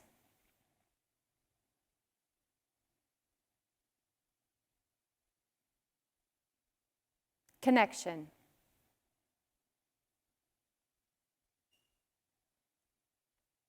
Okay, that's the end of the words. I would encourage you to take a moment to see if any of those words stood out for you. It's not necessarily important that you remember exactly which words, but that you identify the feelings attached so that you can look out for those warning signs in the future.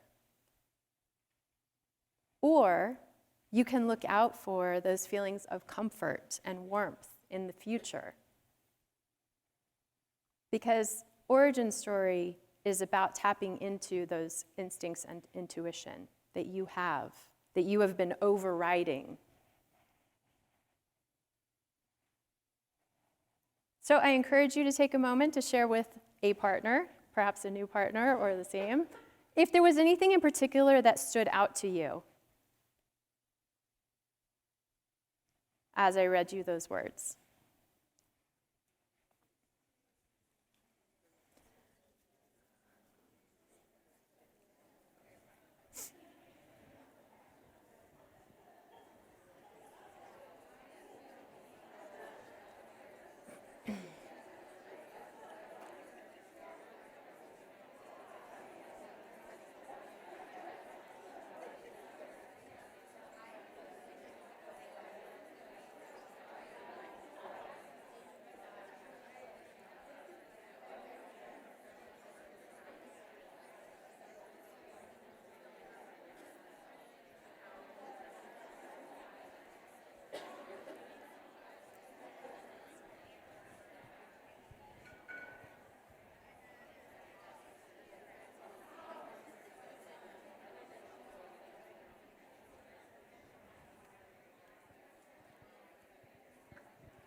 Okay, thank you for sharing.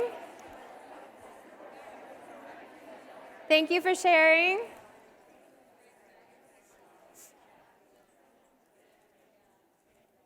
I feel like we have a lot to talk about. So as you learn to identify where these words live and where these experiences live, I encourage you to think about friction in your life. Are there any aspects of your life that you connect to those gut instincts, the heart instincts, the head instincts? Can you identify what those are? And you probably don't have time to unpack them right now, but making note of them, right? And connecting those dots to some of those words and some of those values and where they live in your body and what you attach those to in your life, experiences, relationships, jobs, bosses, all of that, right? So just take a moment to think about areas of friction.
So again, when we talk about stormy weather, we talk about, in the storytelling world, the rising action, the tension building, the feeling that I need to go make a change, that I'm not comfortable.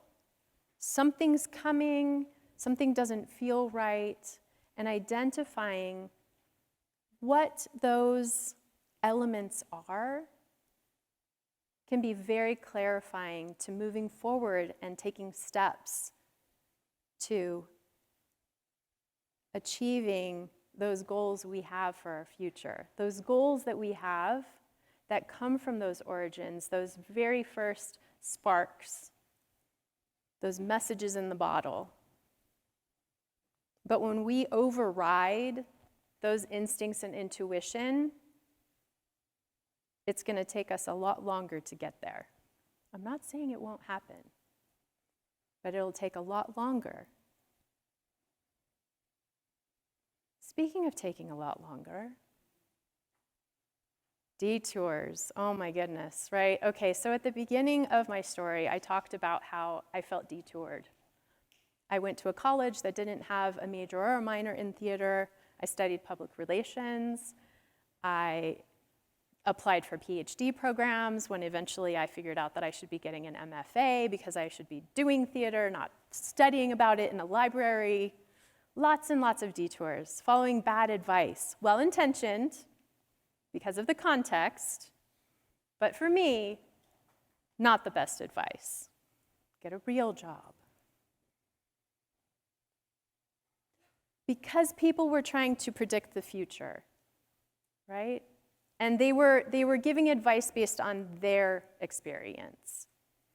Where I had instincts and intuitions that were guiding me, that I was learning not to trust for some reason. So all of this outside messaging, right? Lots and lots of detours. Challenges, obstacles, incidents, accidents, antagonists. These are all different forms of detours, right? And don't get me wrong, I think life would be totally boring without some detours and obstacles. There's no good story without a challenge, an antagonist. There is no protagonist, no main character without an antagonist. That's why we have heroes and villains, right?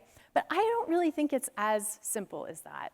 I think that you are here because of your entire past experience. You can't be here now. So we can what if ourselves, or we can look at it from a new perspective to say, actually, that decision got me here and here and here and here, and I can connect those dots and I can understand my journey. And it's not to dismiss negative. It's not to say that negative things haven't happened, but it's to say that it is part of the journey, right? Okay, so I would like you to name 3, I believe in the journal it's 5, but just for today, name 3 detours, pieces of bad advice, or something that you hold as, man, I wish I wouldn't have made that decision, or I regret this, or I didn't go to school for something that I'm actually working in that field now, and what a waste of money. You know, all of those stories we tell ourselves about how things went awry. Just pick 3 big ones.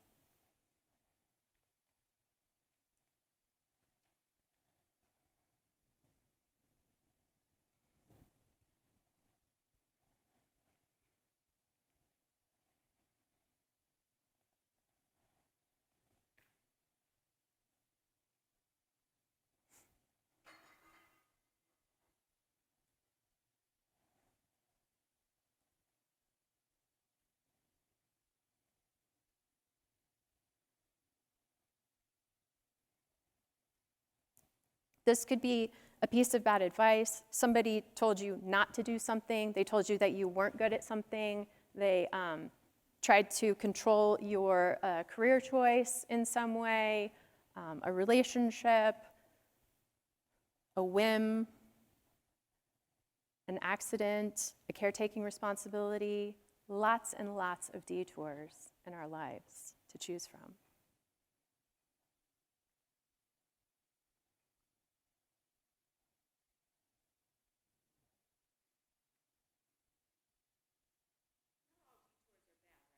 Absolutely not, no. Absolutely. That detours can come in the form of, we think of them as negative, we think of them as positive, or we think of them as neutral, right? But a lot of times, these are the things that stand out that we think to ourselves, what if I hadn't have made that decision, or that hadn't happened to me, or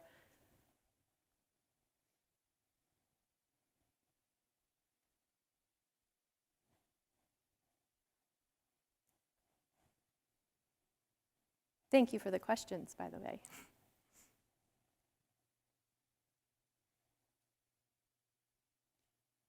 Okay, so for today then, what I would like you to do, as we continue to get to know each other, is to pick one of those detours and to think about it in terms of connecting those dots. If I had not had that relationship with that person and moved to that city, I wouldn't have taken that job and then moved into this, right? That we are looking at how we can connect the dots of where we are today to that particular detour, a reframe. Again, positive, negative, neutral, these are all, there's no judgment in those elements of the journey, but I do encourage you to think about it in terms of, if that hadn't have happened, then I wouldn't be here today. So share with your neighbor, see if you can connect those dots for one of your detours, anything that stands out.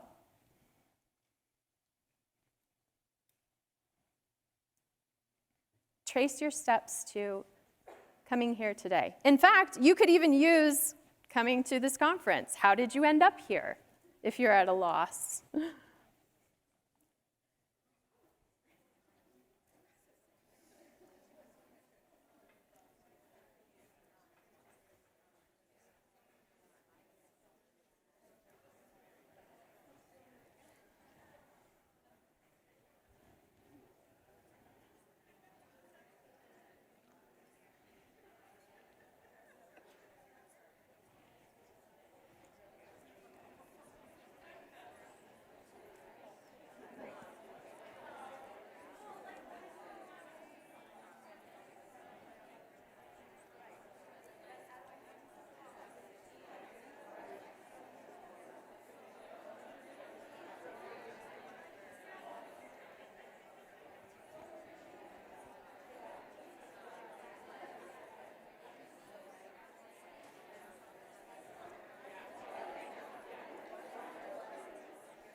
Okay, thank you for sharing.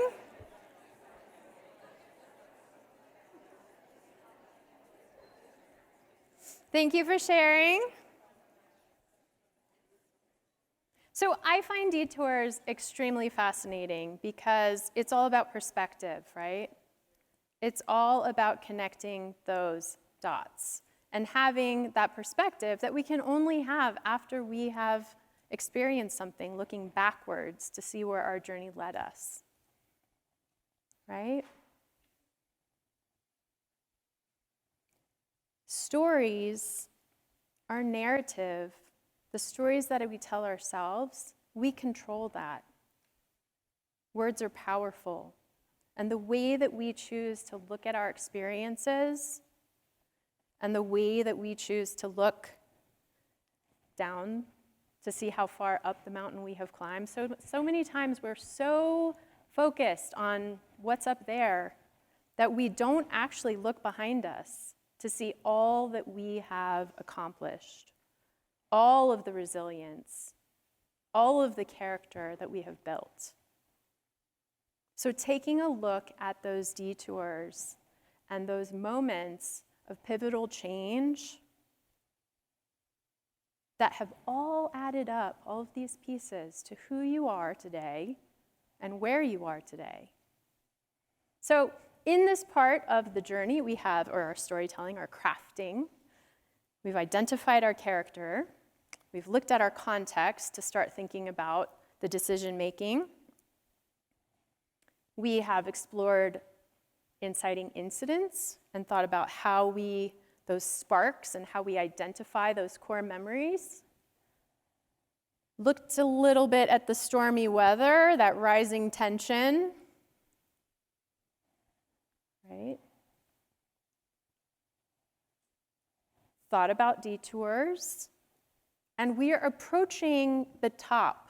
If you've ever studied scene structure or storytelling, you know that there's like what's called the climax, the top of that journey, right? And I call it the pop. Because it's at this point where the light bulb might go off, right? You feel the need for action, to change direction, right? This can be described as a moment of recognition and reversal. Sometimes the recognition leads to the clarity and then the reversal. In storytelling, you often see this as a physical reversal, as a complete change in mindset. But also, the clarity can come first, clarifying these elements, then the recognition of the need to change, and therefore the reversal, right? This is not a science. This is an art, right? So let's add a little bit more clarity to all of these elements and see if we can paint a picture to create a pop. If you take a look at target potential, page 50, we are going to put some elements together that we have investigated today to see if we can think about potential. Have you ever heard that term? Has everyone ever said that to you? You're wasting your potential. What does that even mean? Like there's like an answer, like you have this like one thing that you were meant to do. Okay, I guess that's one way of looking at it. I look at it like a target, okay? In the center, there is a world of infinite possibilities of your potential. Why? Because the world keeps changing, right? So what people meant by potential when you were younger, when you were in college, or when you got your first job is completely different than now. How can we apply this idea of potential to like this title, a job position? I believe that we can identify our potential by focusing on that essence, our why, right? Okay, so you have the target on your page, and here are some elements I'm going to give you that you can add either towards the center, which I believe indicates where your potential lies and where you gravitate towards, where you feel like you belong, or outside, okay? So if you can imagine that you've had many jobs in your life, and those jobs could all be ranked from like, I felt really comfortable, I would do that for little or no pay because it was so awesome, or you cannot pay me enough to do that job ever again. Which might not even belong on the page, but it is helpful to note, right? Things that push us towards the center and things that pull us out, away from our potential, where we feel discomfort, where we do not feel like we belong. Okay, so let's start with the outside, and then we'll move inside. So on the outside, we have kryptonite, or your anti-values, living on the outside of the target, right? Antagonists. Antagonists are identified in 3 ways: yourself, another person, or a system, like the educational system, the economy, the judicial system, nature. Those are systems, all right? Wherever you feel they belong on your own chart. For example, your parents could be antagonists to your story if they insisted that I'm only going to pay for your education if you study this particular career. If you feel great about it, it goes right in the middle. If you don't feel great about it, then it goes on the outside, right? So if you think of that inside circle as being the place of belonging, of what you are looking for in future activities, anything that distracts you or pulls you away from that belongs on the outside of the circle, okay? Okay, if you came up earlier with any bad advice that you feel like pulled you away, that would belong on the outside of the circle. Those detours, right? So as we go through, make note of anything that is helpful to you and kind of making a visual of what is pulling you or what has been pulling you outside and away from that potential. Any notable jobs that you have decided have been crossed off the list and that you will no longer be including in your life for whatever reason. Those elements of friction that you started to identify, right, also belong outside because they distract you and pull you away from that potential. Okay, so what does belong on the inside? On the inside, it's your core values, right?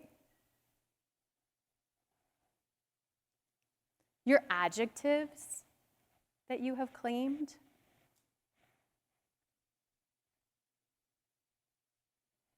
Your gifts, your natural abilities, things that you are celebrated for, things that you are proud of.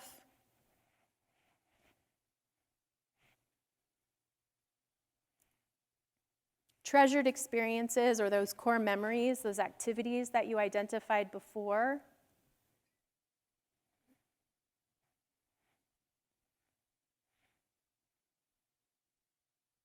So when you start to look at your target potential in this way, you'll notice that there is not a job title in the middle of that. It's a value system. It's an ecosystem, an environment. And that I can take those values with me to many different industries, to many different audiences, to solving many different problems. So I am no longer necessarily looking for a particular job, but I'm looking for a match to my target potential. A match of values, a match of environment, a place where I feel that I belong. And if you think about jobs or bosses or relationships that you've had in the past where you did feel those, it's worth putting them in the center of that target and unpacking that. Of starting to look into a little bit more of why. Why I preferred volunteering for this organization than I do my paid job over here. And I'm not to say that you are going to toss everything out. This is not a stand up and quit your job.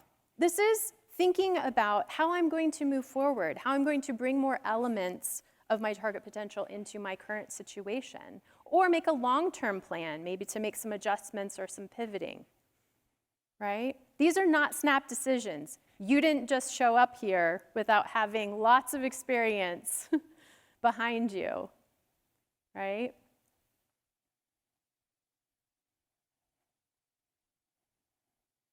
Wake up. Okay, so if you look at, let's see, page 35, there are some ways in which you might think about provoking the pop. What changes might you want to consider making in order to move towards that target potential? These could be very, very small changes.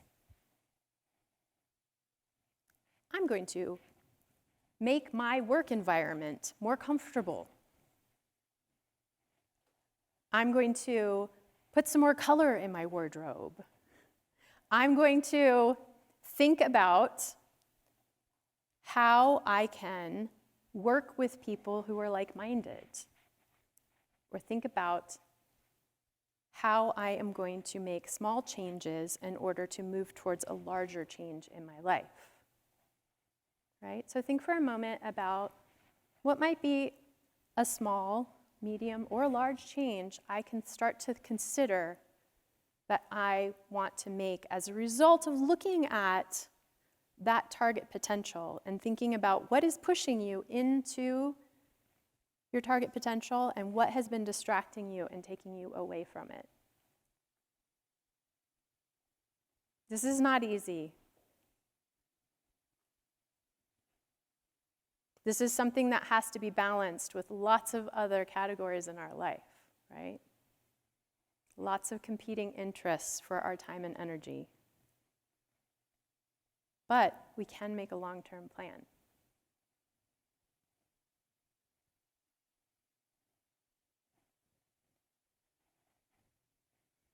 Something that might help you if you're starting to feel overwhelmed, like, oh my goodness, I know that something needs to change, or I want to change something, but I'm not sure how, is to provoke what I call vujade. Not what I call the term. This is a term that was coined by George Carlin as the opposite of déjà vu. I love George Carlin, wordsmith, right? So it's the sensation of having done something a million times, and then all of a sudden, it feels like something completely unfamiliar. If you take a look at this lovely lady up here, something feels off, right? You walk by that house 100 times, and one day, was that door always red? I never noticed those flowers before. Was that sign always there? Right?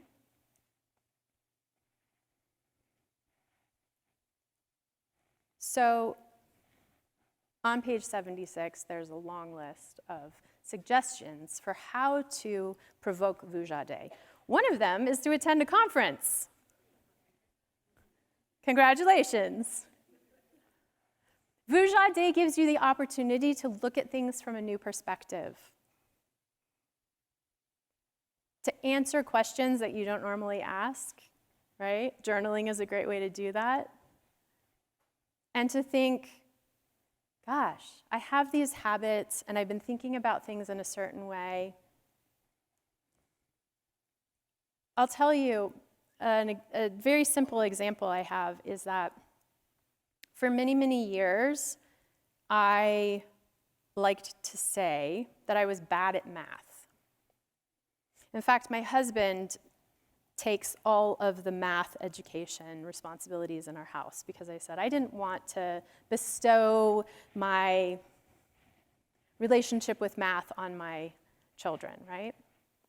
Can I just tell you that in that box of gifted memorabilia from my mother that I found a test, like not just a test, an award for like being in the top of my class for math when I was younger?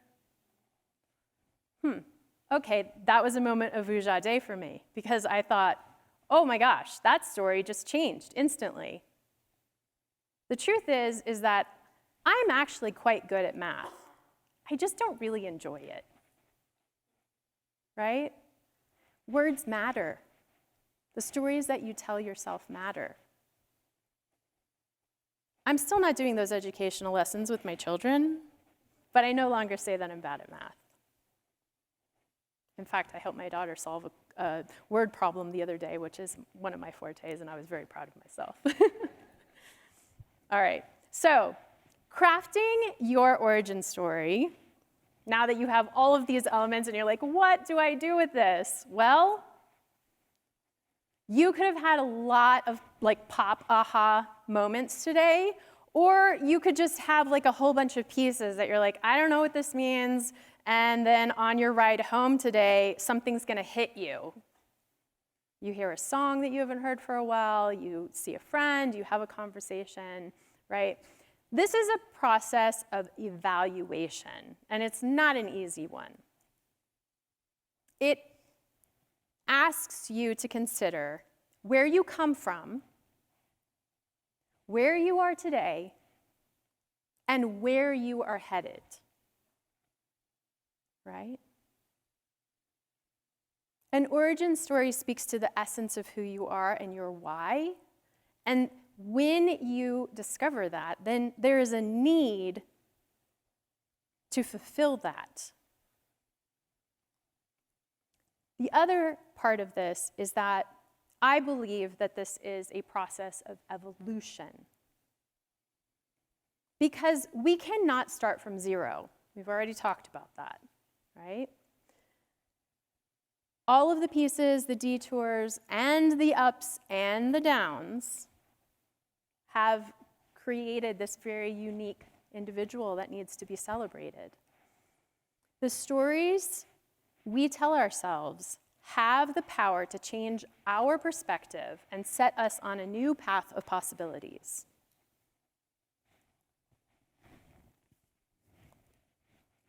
I want to read you just a moment out of here. One day, you finally recognize your situation for what it is and reverse it. An explosion of possibility sets you on a new path, the benefits of which are immeasurable. My own life parallels this storyline.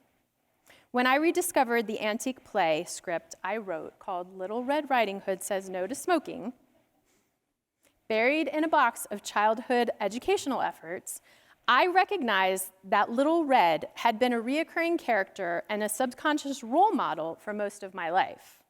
At 10 years of age, I had rewritten the tale so that the girl saves herself. I had been on the right path all along. So, what stories have you been carrying around? It could be that it's time for you to unpack your bag to see what you have been carrying around that no longer serves you. What are you holding on to that's holding you back? What voices are you holding as more important than your own inner voice, your own instincts and intuition. Patty can tell you, I'm sure, that climbing a mountain, you need the essentials. Ditch the rest. Leave it behind. It served me well, but I no longer need that to continue my journey moving forward. So I encourage you to take control of your own self-narrative, to investigate, to consider where these stories come from. What's the source of the information? Does it serve me? Does it serve my individual situation and my responsibilities? What is my definition of success?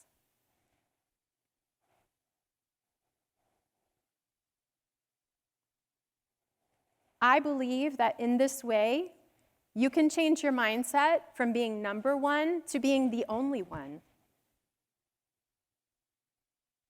And if you know anything about the scarcity mindset, this frees you up from competition.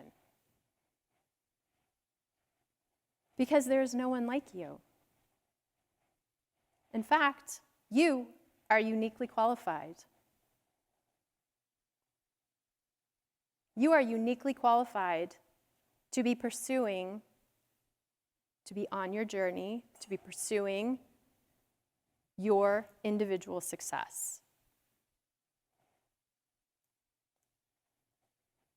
So by sharing our stories, we allow others to participate in our lives. You allowed, it's a gift for you to share with your partner, with your neighbor today, make a new friend, right? Because in this way, we empathize, we commiserate, and we celebrate, right? But we're still unique in that process. As a result of controlling your narrative and changing your own perspective, you're also going to change the way other people perceive you. You're going to change those conversations. I call this changing your daily algorithm because just like in social media, the conversations, the vulnerability, the stories that I offer changes the nature of my interactions. It changes my community. By connecting with people who are like-minded and moving forward in those directions.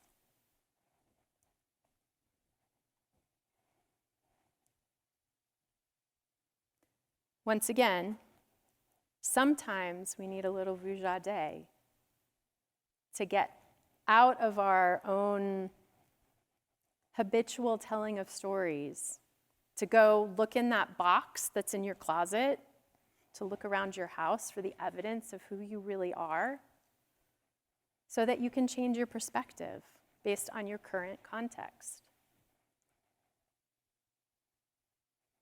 I believe in this way, celebrating our individuality, we can create community because it takes diversity of voices, different ideas on how to solve problems in order to create a rich tapestry of connectivity in a community. So, you have a little homework, which is during lunch, which I believe we're going to be headed to soon, yes. I encourage you to share a piece of your story today as you start to put some of these pieces and connect some of these dots. My suggestions are an inciting incident about an activity. You could trace your career or your how you ended up with Womentum, for example. Maybe a story of kryptonite, or a detour or a reframe. But I really encourage you to see if you can start with that changing your daily algorithm here today. Hello, everyone. Hi. I hope you're feeling nourished and refreshed, and you've had some inspiring conversations over lunch. I am excited to welcome Carrie back to the stage. She's going to do a little bit of a wrap-up with us. Thanks, Carrie.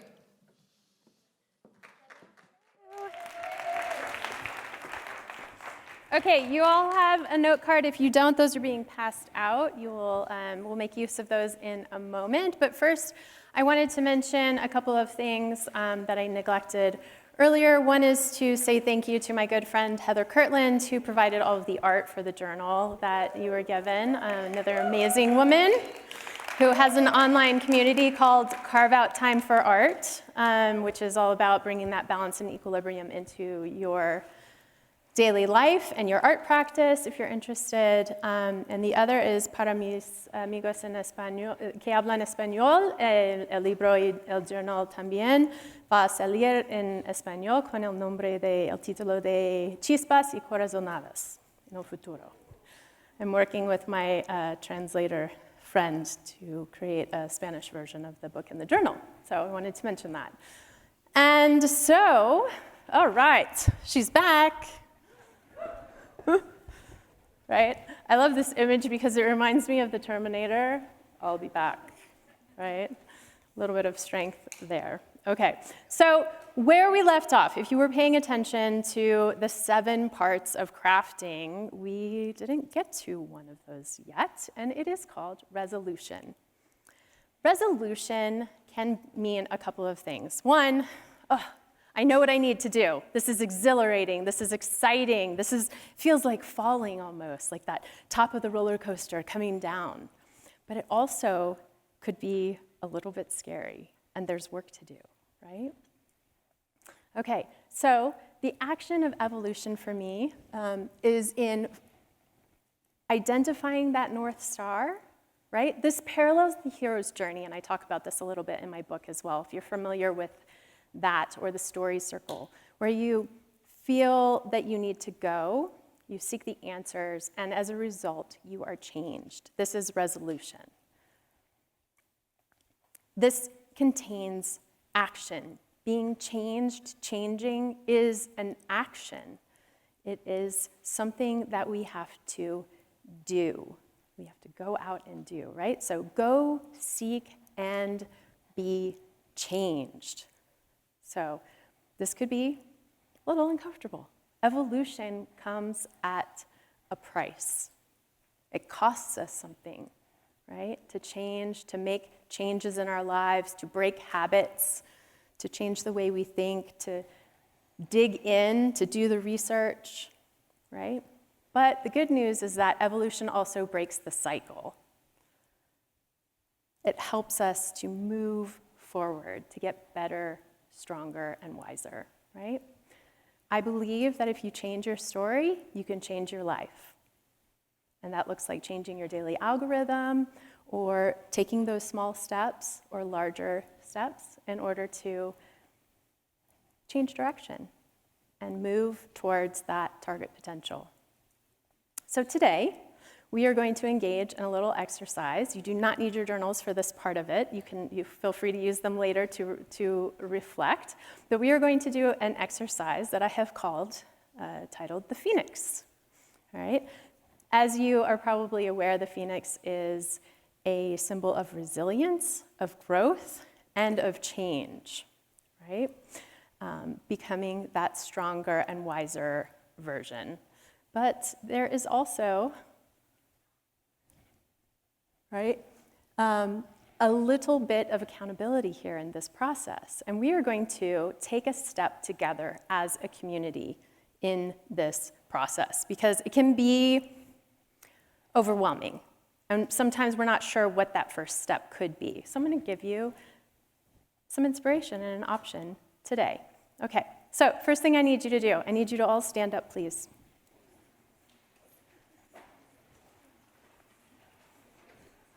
And I need you to give yourself, not for me, for yourself, a power pose, a powerful pose. This could look like a Wonder Woman. This could look like I'm taking up space. This could look like I am stretching out.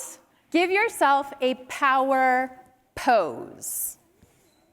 Roll those shoulders back. Take a deep breath. Whatever you need to do in order 2, feel that grounding, your feet on the floor, and that energy coming through.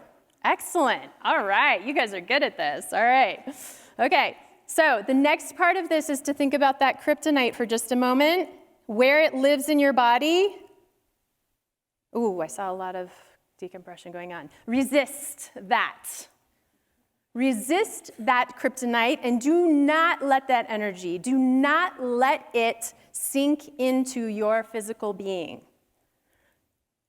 Back to that power pose. Get rid of that. No, kryptonite, not today. Yeah, stay on the outside. Go away. Right? Okay, good. All right, you can have a seat. Think about that power pose as you're walking through, as you're navigating the rest of your day today. So that piece of kryptonite and or a couple more words, I'm going to walk you through this and then let you do it. You're going to write down on your note card. My words for today are, I'm going to get rid of these words. I'm going to leave them behind. I'm going to unpack these from my backpack. Perfection, be quiet. Children should not just be seen and not heard. Thank you. And disrespect. Those are my 3 words. I have my card right here. Okay? You're going to write down your words, 1 or more. Up to you. Okay? What we're going to do is we're going to write them down, and then we are going to shred them. Do you see these recycling bins? Oh, yeah. We're doing that. And then the third part of it is we are going to say out loud what we are looking for. What we are looking for. All right? So in my case, I am looking for respect. Okay? So here are your 3 steps. You're going to write it down. You are going to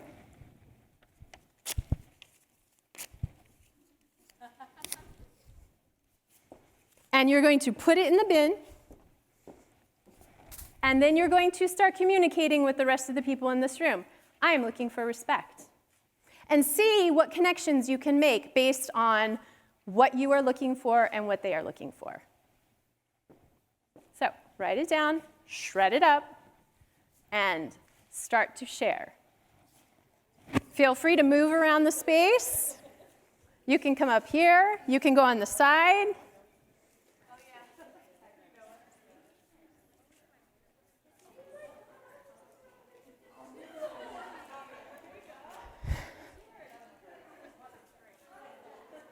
Don't forget to tell people what you are looking for. Share that piece of your story today.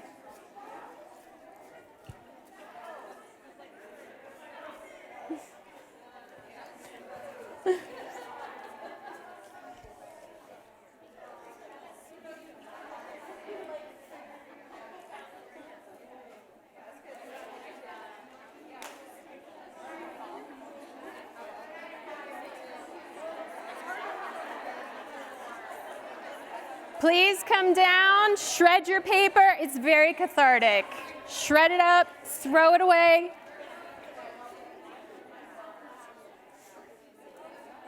And then share. What are you looking for?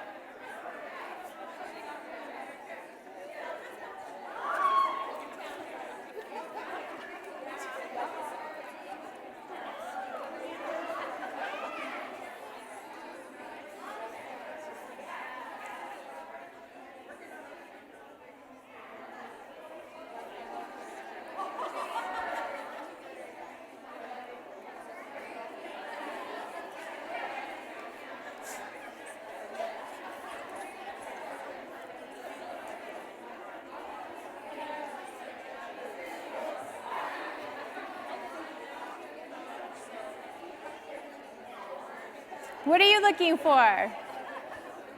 Let's hear it. Respect. We are like-minded.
Okay, has everyone had an opportunity to shred?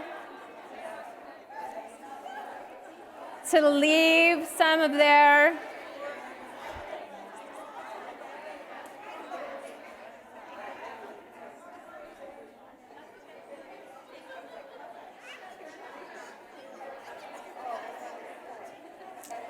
Okay, anyone else? Oh, we got a couple more.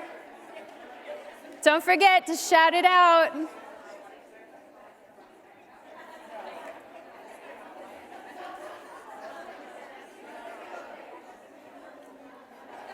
Okay, I think we have shredded we've made a lot of decisions about how we are going to move forward together here as this community. So I'd just like to take one moment on the count of 3. We're all going to say, I am looking for, and whatever word or words you would like to share with the community in this moment. Yeah. Let it out. 1, 2, 3. I am looking for. Okay, here's the final step. I'm going to ask if we could to lower the lights so that we can do this together. I hope Patty will appreciate this, because I believe if we were outside that we could, do this in a more natural manner, but here we go.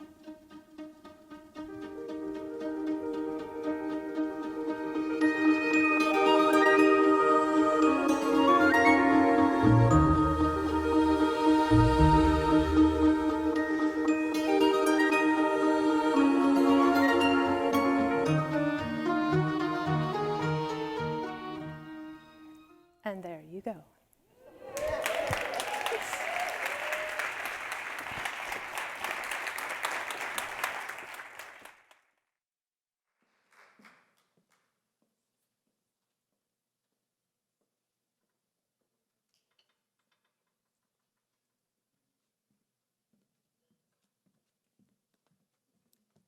Hi, I just got all caught up in that. That was beautiful. Wow. I'm just catching my breath from that exercise. That was so inspiring to hear all of you gesturing what you were throwing away, asking for what you were looking for, and then us giving it to each other. How beautiful. Well, in the spirit of gifts, Antuanett is going to come back up and share another mindfulness moment walk through with us. So, Antuanett, please come up to the stage. Thank you.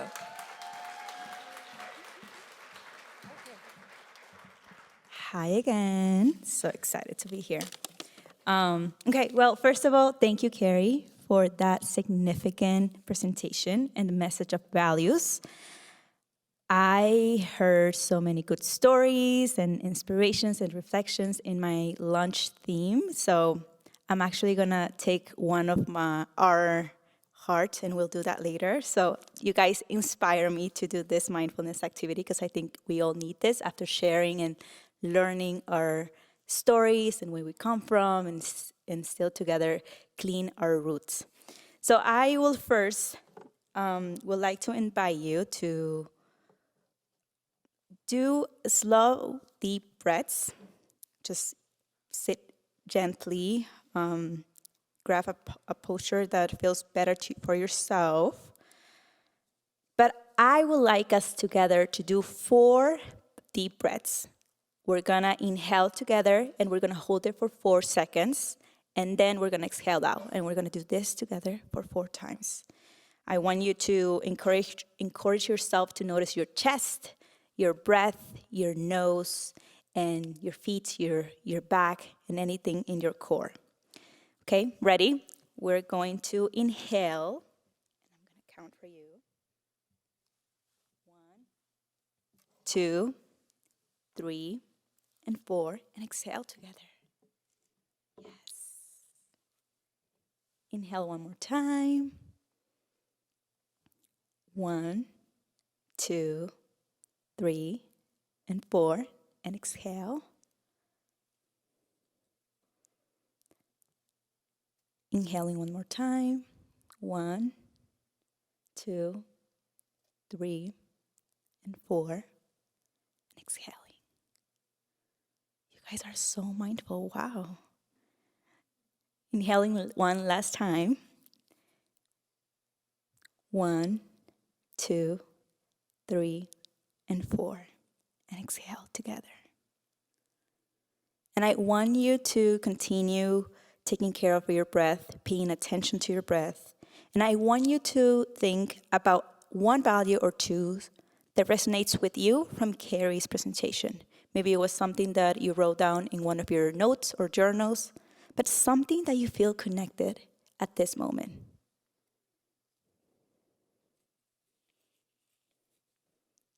Once you have one or two values that resonates to you, again, I'm going to invite you to close your eyes and imagine those words as a light or warm light and energy between you. It could be centered in your heart, in your chest, in your head, or your gut. But these values are a warm line going all along your body. This warm light, it's traveling inside your body between you and supporting your goals. Goals or next steps in your life. Knowing that this warm light or energy lives in you and it's always accessible to you.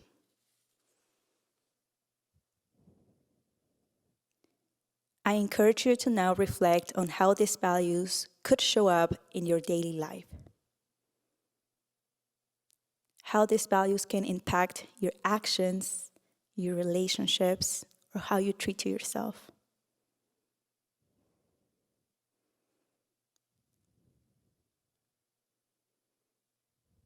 Now I want you to open your eyes, and as you feel ready, surround yourself with grace and wisdom. Now, before we meet our next speaker, I want to briefly mention that values takes part of healing, which is a process, investment, and business that we all take part in, whether for ourselves or for the work that we're doing in our lives. Now, I want you to know that healing, it's personal. And I want to ask you, what healing means for you? Is it laughter? Is it rest? Is it playfulness? Is it curiosity or independence? What does healing means for you right now? I invite you to know that healing, it's a continuous and gently process, not something that we need to rush or force. And let this reminder release any pressure that you might feel to do or perform after this summit. And now I want you to gently wiggle your fingers or your toes, your shoulders, or stretch. And this is something that we did in our lunch group, that whenever we share a reflection or something, we just made a heart. So if you guys can just make a heart, see each other. Those are my people right there. Look at each other and just give the heart. Yes. Like a peso pluma heart, or like this heart, or Korean heart. Yes, yes. What other hearts do we have? Yeah.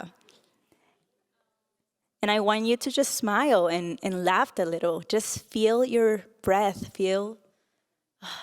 I feel the light in my face right now. And it's making me know that I am here with all of you.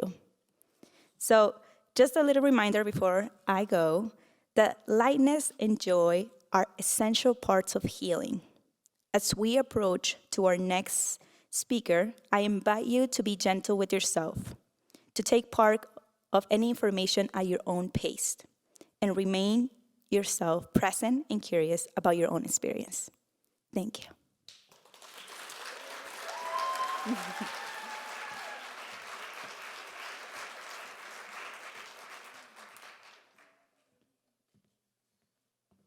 Thank you, Antuanett. Our next inspiring speaker has a name as unique as her impact. Her first name is the only one in the world with its spelling. Formerly a practicing psychotherapist, empowering powerful humans to live more healed than wounded, she now mentors female founders to thrive in entrepreneurship, earning her the title of the Latina Oprah for helping women reach the top 1% in business. Beyond her love of floral arrangements, vegan tacos, and romantic strolls down the makeup aisle, Zeahlot is an international speaker transforming lives with her words, one talk at a time. Let's give an outstanding welcome to our speaker, Zeahlot.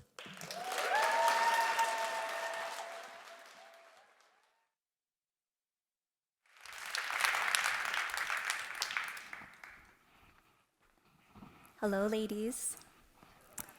Before we start today, I'd like to take a moment of gratitude, of deep, deep gratitude, and to thank Kristen, Elizabeth, and all the women of Womentum. I feel this is beyond special, more so because we are women in a new time, and so may we stay wild. It is my 27th birthday, and I have tears running down my eyes. Ladies, the type of tears that the mascara you paid $15, $20 for, you're thinking about twice. My mother is telling me my birth story, my origin story, the one I never heard. Changed my life, and I'm going to tell you about it today and why it matters. Picture it. It's 1986, it's December, it's Christmas time. Little me in the belly. My mom, Southern California, immigrant, undocumented, my dad too. She goes to the doctor, 3 months pregnant, right? She's gonna have me. And they tell her that I'm gonna have Down syndrome. And that as a woman that's undocumented in the United States, she should 100% abort me like right now. Because she's not gonna have the resources she needs, nor does she know what to do with a special needs child. Devastated, she goes home. She talks about it with my father, and both my parents, being of deep faith, they prayed about it, and they decided to keep me. And in June of 1987, I was born. I don't have Down syndrome. Why does this matter? Because it changed my life. At that very moment, at 27, I realized I had purpose. I realized that I had been chosen. I realized that I had been favored. And every single one of you in this room as women have already been chosen. You have so much greatness inside you. It is undoubtedly the most important power you will ever have as a woman. Why do I share this with you today? Because if you know that magic inside you, ain't nobody gonna take it from you. Ain't nobody gonna drag you when you own your own story. And so today, ladies, we're gonna learn about leading yourself first. And hence the title, right? She who leads herself. And so many women have trailblazed and told us, well, this is how we lead, and this is what we do. We put our cowgirl boots on, right? And this is how we lead. And here's the thing, I don't think any of it is wrong or right. But here is what I've learned. If I cannot lead myself, how can I do it for others? So this is the message we're gonna hear today. All right, so let me take you on a journey. And ladies, I have a special little story for you. My partner and I, we were at the airport, very excited, boots on, ready to go with our coats. And there I am eating my eggs. And the lady next to me, she goes, "You look like you're going somewhere." And I go, "You look like you're from Jackson Hole." Shocked, she's like, I am. And she goes, "How'd you know that?" I go, "Because your jacket says Jackson Hole Airport." And so we get into this beautiful conversation, right? We chit chat, we make friends. And then I ask her, and I said, "I have a very, very important question." She goes, "All right." I go, "How would you describe Jackson Hole in one word?" She pauses, she puts her fork down. And this is a woman of substance, all right? This is a woman that wears Pearls by Sherry, okay? Yes. I love that you knew exactly what I was talking about. She says, "Wild." So today, ladies, we're going to stay wild, and I'm going to take you on that journey. All right? Get ready. What are we doing here, ladies? We're creating movements. And the most important thing I've ever learned in my life, forget the branding, forget the marketing, forget everything I ever learned in school. It's what I learned in life that actually really makes that difference. Guess what I learned? Let's look up on the screen. When women elevate, they change the world. That in itself is a movement. That is what you are a part of. And so anything that you learn today and you take with you, may you inspire and move another woman in that. Because that is why we're here. So that you know we have purpose, we have meaning, all right? So now I'm going to tell you about my movement and what has caused that. And so now, after I learned exactly how I came to be and the purpose I had in life, then at 33 years later, I had to ask myself deeper questions. Well, I know where I'm going, but do I know where I came from? And so I started to ask deeper questions. I practiced psychotherapy for 10 years. Those are different stories. Lots of very beautiful, valuable stories. But one of the most important conversations I ever had with another human being in a sacred space is, hey, if your house was on fire, what would you run out with? What would you grab and be like, no, this needs to stay with me? This is it for me. This is it. And before I show you the delicacy of it, I want to tell you the power that women hold, so when I tell you a little bit about the women in my life, you know. Women's power is held in our truth, our authenticity, who we are, and most importantly, our identity. It is the number one thing that will ever stand out as a woman for you, because how you show up is exactly who you are. It's not what you say you're going to do. It's not what you think you'll do on Monday at 3 o'clock. It's exactly who you are right now in this moment. Your being. That is the transformational moment for you to actually embrace. If my house was burning down, this is what I would grab. When we talk about generational legacy and generational wealth, this is part of my treasure. These photos, ladies, are over a century old.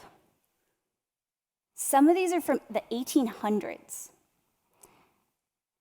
When I was gifted these photos, I was brought to tears. And I was like, what? Like, what's going on here? And so my first language is Spanish. And my father sat down with me and was like, come here, mija, come here. He brought his coffee. I'm like, ooh, this is about to be a conversation. And so what you're looking at here is some of the greatest treasures I have. These are my great-great-grandmothers. They were wild women in their own ways. Wild in a different way. Wild in that my great-grandmother, Valentina, had about 18 children. Some living and some didn't make it. That's wild.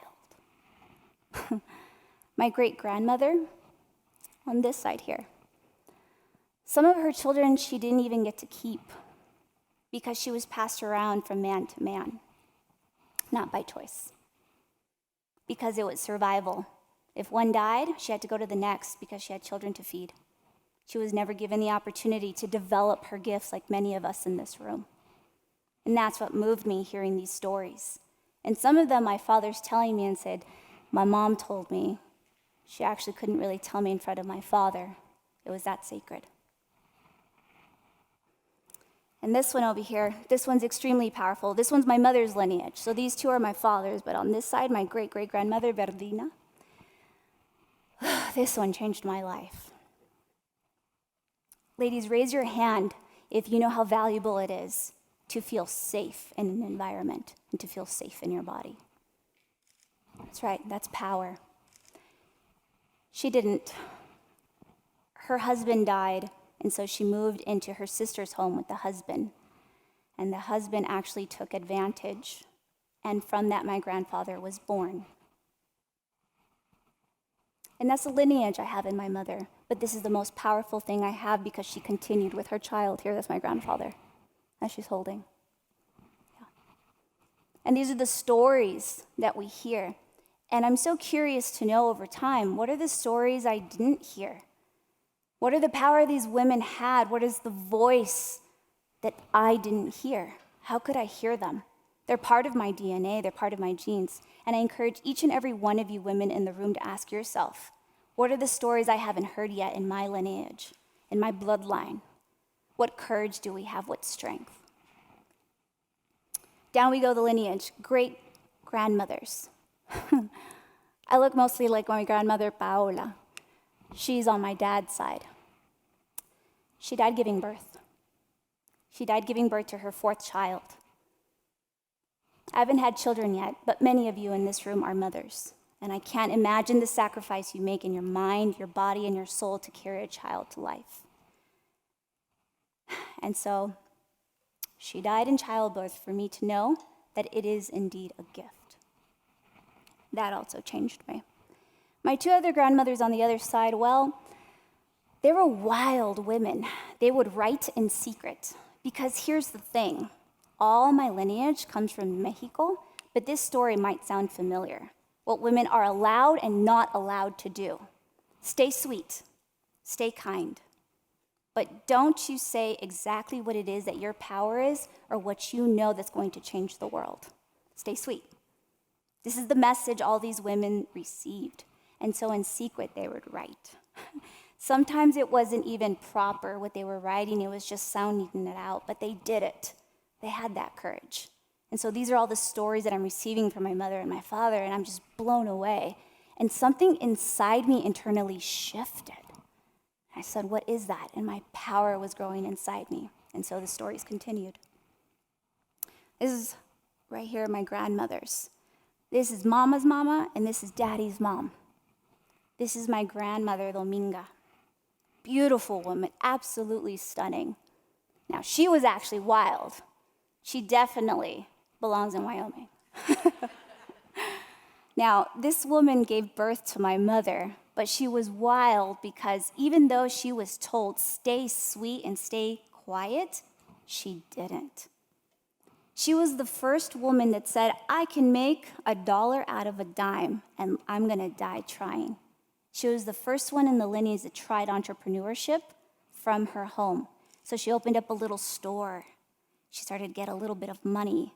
And from that, that's what she bought the children, the extras, that the man in the house said, well, I don't know if we have something for them. She took her power back, yeah? And it's a different story with my father's mother. My abuelita Juliana, I had the opportunity of spending time with her. Over the summers, I would go to Mexico, get to know her a bit better. But I had the most important lesson when I spoke to her. She had 15 children. And I said, 15? I thought there was 12, because there were so many aunts and uncles. And many of you might come from large families or small ones. But let me tell you, when you start to learn about family, it gets a little wild there too. And so I said, what happened to the other 3? She goes, well, my first babies, the first 3 died. I said, is that right? And so she did something. She goes, we're gonna go on a walk, but you can't tell anybody else. And I said, okay. And so we went on a walk, and we went to the family cemetery. And there she told me, she's like, here's where my babies are buried. She goes, there was only one girl. She goes, her name was Margarita. She goes, but I know she had so much power within her, because every single day when I was pregnant, I wore white. And I know that baby was going to be light in this world. And that's when I knew the power of intention. My grandmother wore white every single day she was pregnant with that little girl. And that showed me the power these women had to change, although their circumstance may not have given them everything that they needed in that time. And so from these stories, I learned it's not so much the resources, but the resourcefulness of a woman. Now this woman, this is my mama. This is a photo shoot we did actually for her 60th birthday, and this is in our traditional dressing as Mexican women. I'm wearing my father's state traditional, And my mother from Veracruz is wearing the white that holds up like this, and then La Bamba starts. You start dancing around. My mother's had a very difficult life, extremely difficult life. And she taught me a lot about courage. And if anybody in here is fans of my clinical sister, Brene Brown, hands up. That woman is fantastic, and she's shown us about vulnerability and courage. And here's what my mother taught me. She taught me that if you have something to say, you better say it. Because it's exactly the channel that God has chosen you to be, with that message, with that gift, with that pearl of wisdom that you can add to your pearl necklace. My mother may not have given me a set of pearls, but she definitely gave me wisdom through that courage. My mother in her life, I actually happened to be her second child. And this is something very intimate and vulnerable that I'm going to share with the ladies in this room so you can understand a bit more of this story and the power it holds. I was the first living being in my mother's body before she decided that she was going to no longer continue with a pregnancy. And that was 3 times. And so for her and my father to decide to keep me, that was huge. Because I was the first for them both. I was my father's first child, my mother's second. And so that courage my mother had to take that leap of faith and to have me also taught me faith. Let's talk about courage. Let's talk about it. Courage means something different to every single woman in this room. But let me tell you a little something. Even showing up today is courage. Not so long ago, ladies, doing what we're doing exactly in this room was an absolute no-no. You cannot gather, you cannot think collectively, and no, you cannot whisper to your sister about the dreams and hopes that you have. In some parts of the world, it's still like that. Heck, I visited some that I'm like, did I walk into a twilight zone? But that's because I've had the opportunity and the blessing of knowing different. Courage is knowing that you have something to gift to the world, and you're going to do everything you can benevolently to make that happen. And so I started off on my own journey, and what did that look like? Well, here's my belief. There are 3 things that will grow the heck out of you: relationships, business, and meditation, which equals a relationship with yourself. So I'm going to take you on my journey of entrepreneurship. Ooh, picture it. It's 2020, it's COVID, I'm a practicing psychotherapist, I'm seeing patients day in and day out. Let me tell you, if those walls could talk, I'd got story for days, okay? 4 days. Some days I would cry, some days I would laugh, and some days I would just ask myself, what is this teaching me? Found a very, very important lesson. Most people think that when they choose their career, right, their path, that they're doing it because they want to give back. That's very true. But the reality is it gives to us. It ends up being the blessing that we give ourselves through other individuals that we connect with, and that's exactly what happened. And so I had a shower thought. I had $1 million idea, and I didn't even know it. What if I could impact the world at a level that was unmatched? But how could I do that? How could I multiply something? For me, I've never been good at the math isn't mathin'. That's just not my jam. Humans, connections, conversation is my gift. And so I had this idea, what if I helped other healers understand their gift to multiply it as well? And that's what opened up my entrepreneurial journey to an extent that actually scaled and grew me tremendously. Why do I share this? Because in entrepreneurship, you will face yourself to the deepest level you will ever meet yourself, in the good, the bad, and the ugly. It's a lot like marriage. In sickness and in health, till death do us part.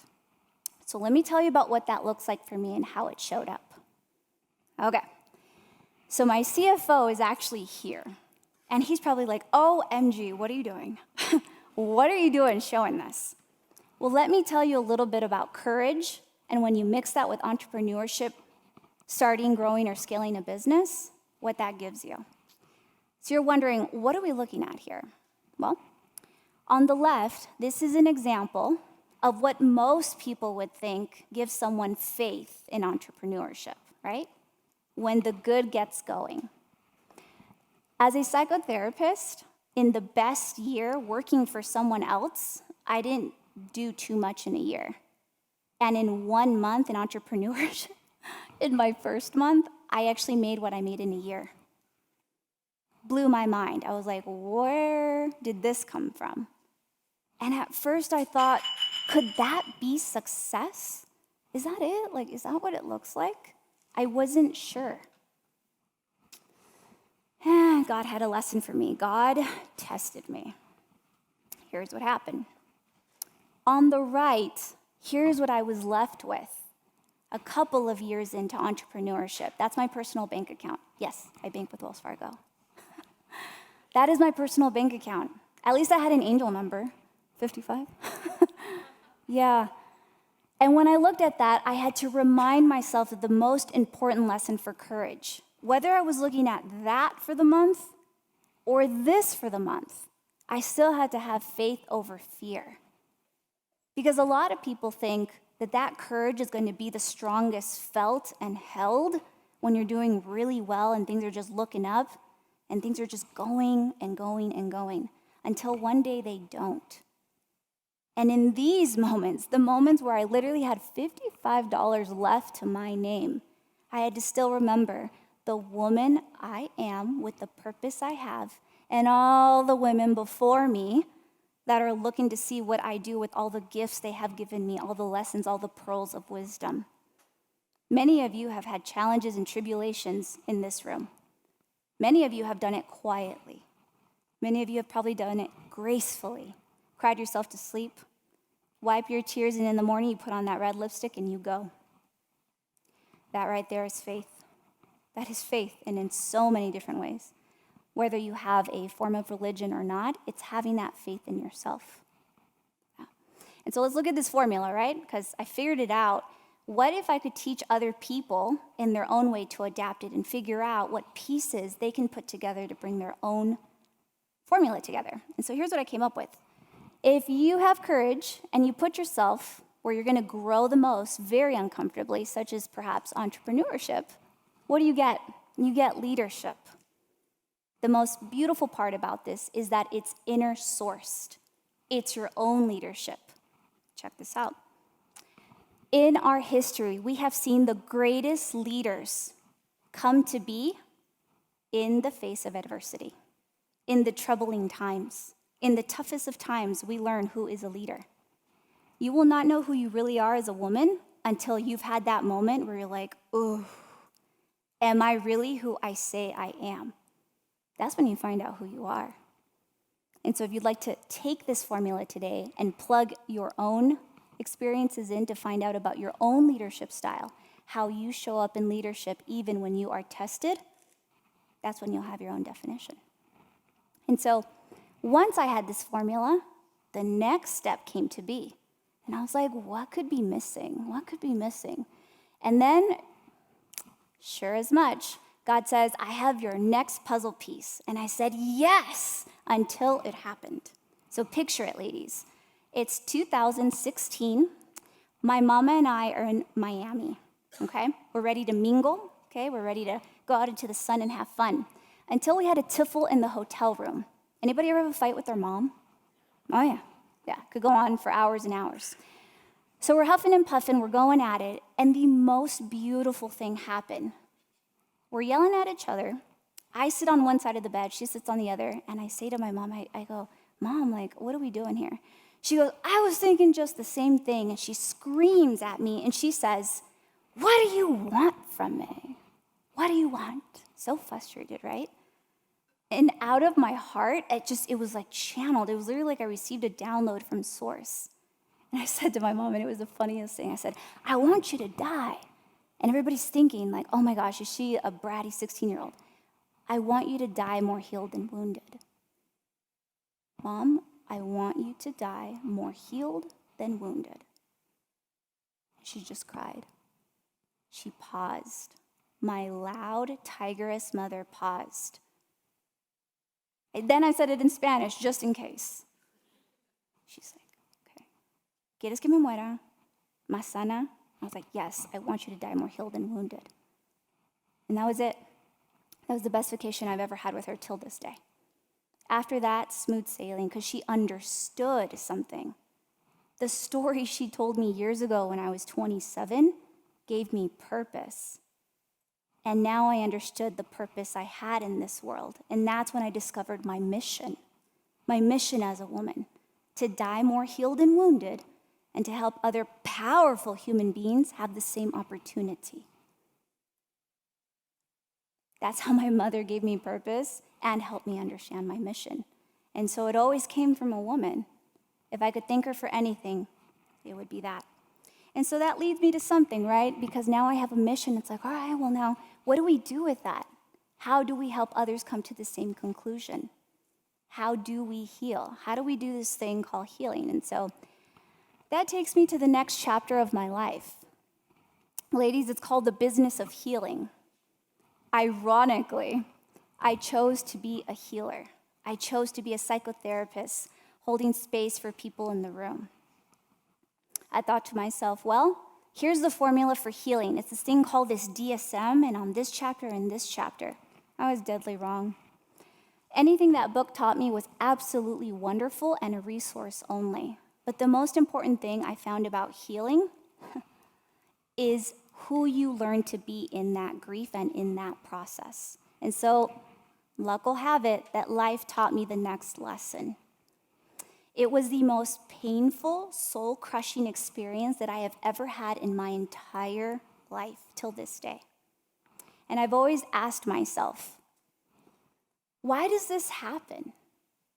And then that's when the shift happened, ladies. I had to ask myself, is life happening to me or for me? That's the difference. A lot of people will say it, but it's another when it's actually happening in that moment. And so here's what happened. This is my dad. In August of 2021, I lost my father to leukemia. I lost him in 90 days. In 90 days, 3 months. May 5th, he ends up in the hospital, and he's this Hispanic, Latino, Mexican father. He's never sick. He's never sick. He's always fixing something, and he's always outside. That's my dad. Great guy. And so for me to lose him in 90 days, it was as if a truck had hit me. It was during COVID. City of Hope in Los Angeles, California, they had a rule. Because it was COVID, only one person could be in the room at a time. And you had to be COVID tested, in and out, in and out. And if you left the hospital, you couldn't come back because the line to get tested was weeks long. And so my sister and I made a pact. And if any of you have ever lost a loved one in this room, may you always remember that the only thing you will ever have is the words you share with them, the memories you have. So why do I share this? Because higher source knew that I still had to learn important lessons about pain. There's a difference between pain and suffering, and for the longest time I didn't understand the difference, and what does this all have to do with healing? There's a huge difference. Pain is over here, and that's part of the human condition. You all signed on the dotted line and you agreed. Hi, I'm human, I'm going to experience pain. What we didn't sign up for is suffering. What's the difference? One is optional. Suffering is optional. Pain, sorry, you gotta experience it as a human. Through pain, we heal. And so this is one of the only photos I have left with my dad before he passed. As you could see, it's COVID.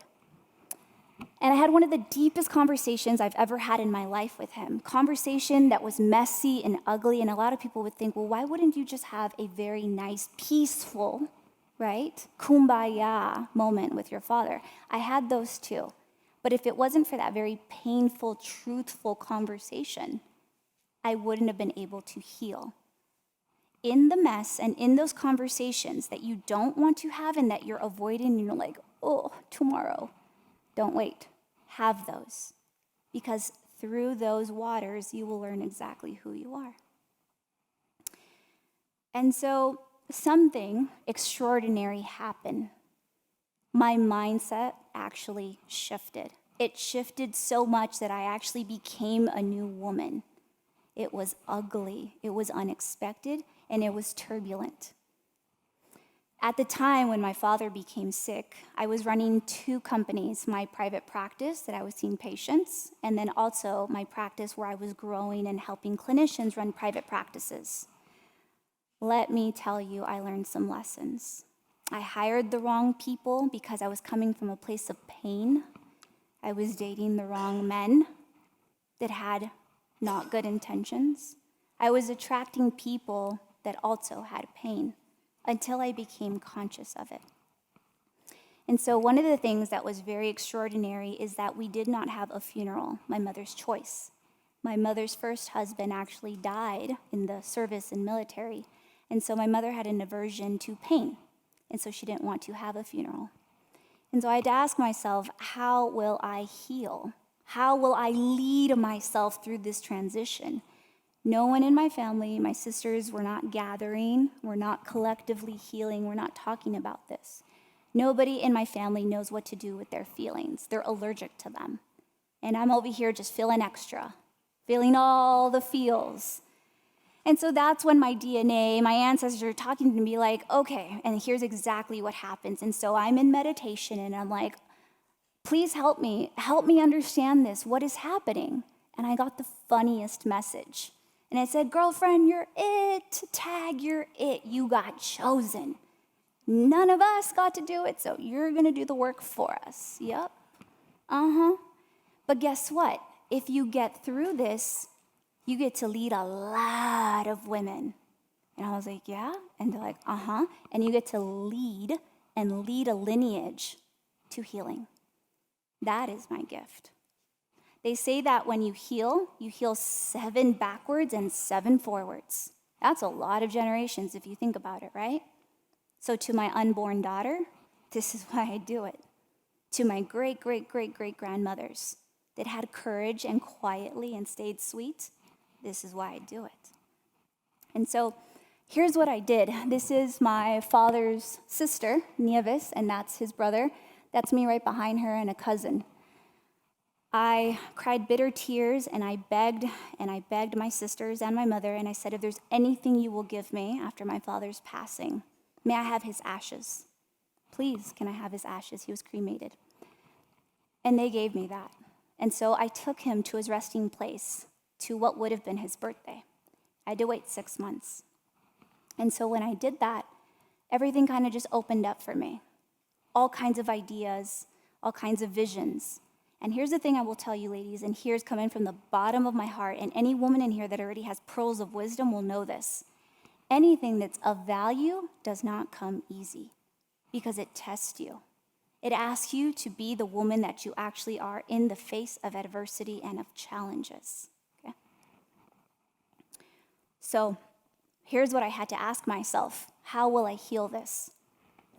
Here's what I did. Alternative, but here's what I did.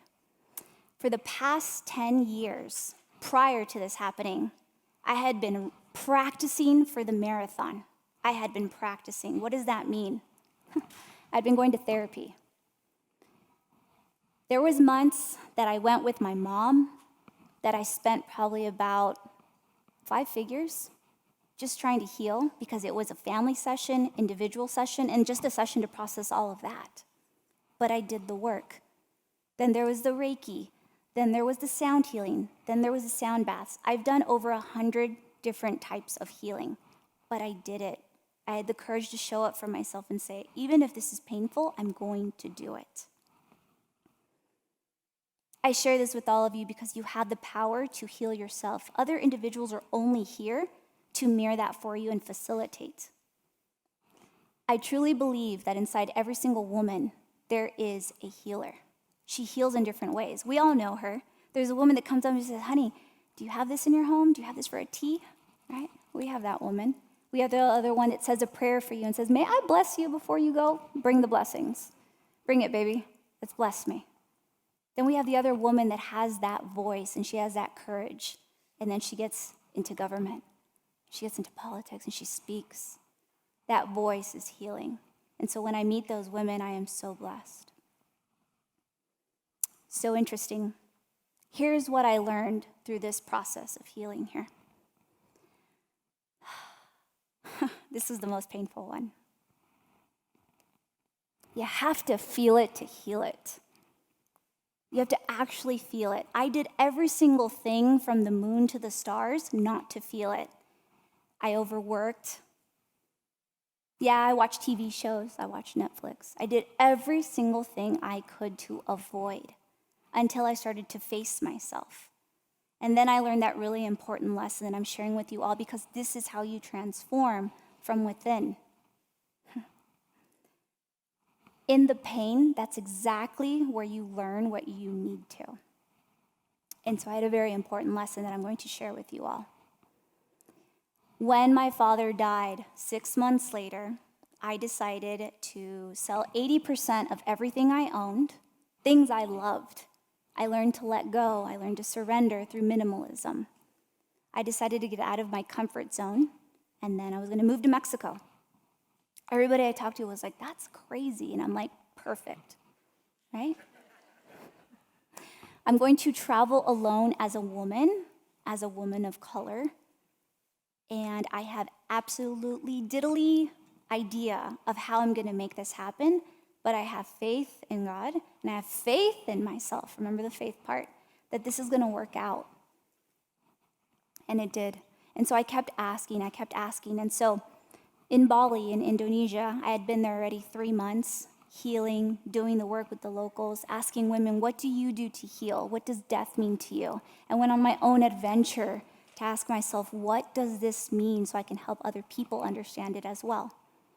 And so I went to breakfast, and in the napkin, it had a piece of paper. And I was like, oh, what is this? And so I stuck it in my bra here, as all women do. This is where we put the good stuff. I open up the napkin, and it has the most precious lesson for me. It wasn't a pearl of wisdom. It was a whole jewelry store. Here's exactly what the napkin said, the piece of paper in there. I kept asking God, what is this teaching me? What is the pain teaching me? And I got my answer. It said, pain is the breaking of the shell that encloses your understanding.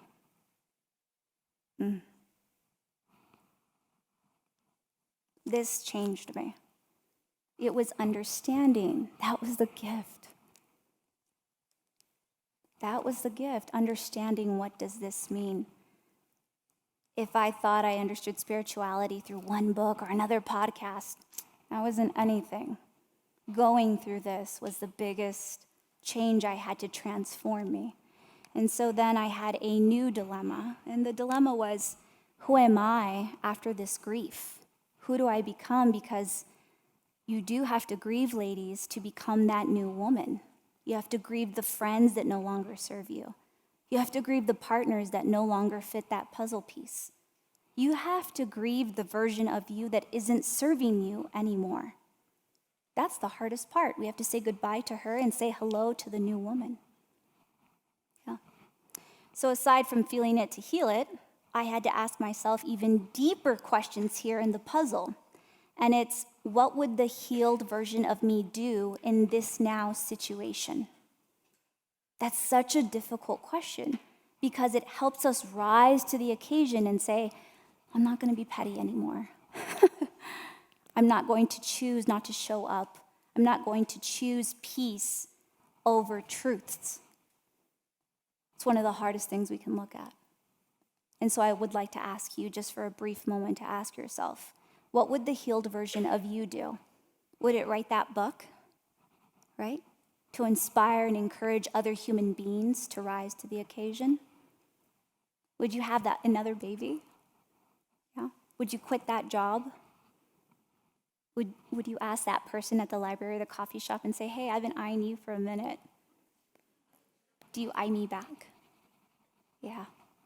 What would you have the courage to do if you knew that you had healing inside you, as you always do? So, leads us to the next situation. So out of the things that grow us as humans, what's the other puzzle piece? Relationships. Okay. Raise your hand if you're in a relationship. Everyone in here should be raising their hand. The most important relationship you will ever have is with yourself. That was such a hard lesson for me to learn. Such a hard lesson. And how does this come into play into being the leader of our life, becoming the woman that others follow, right? I remember learning that in order for us to be good leaders, to be great leaders, we must know how to follow and we must know how to lead. But then I had to ask myself, what about the outliers?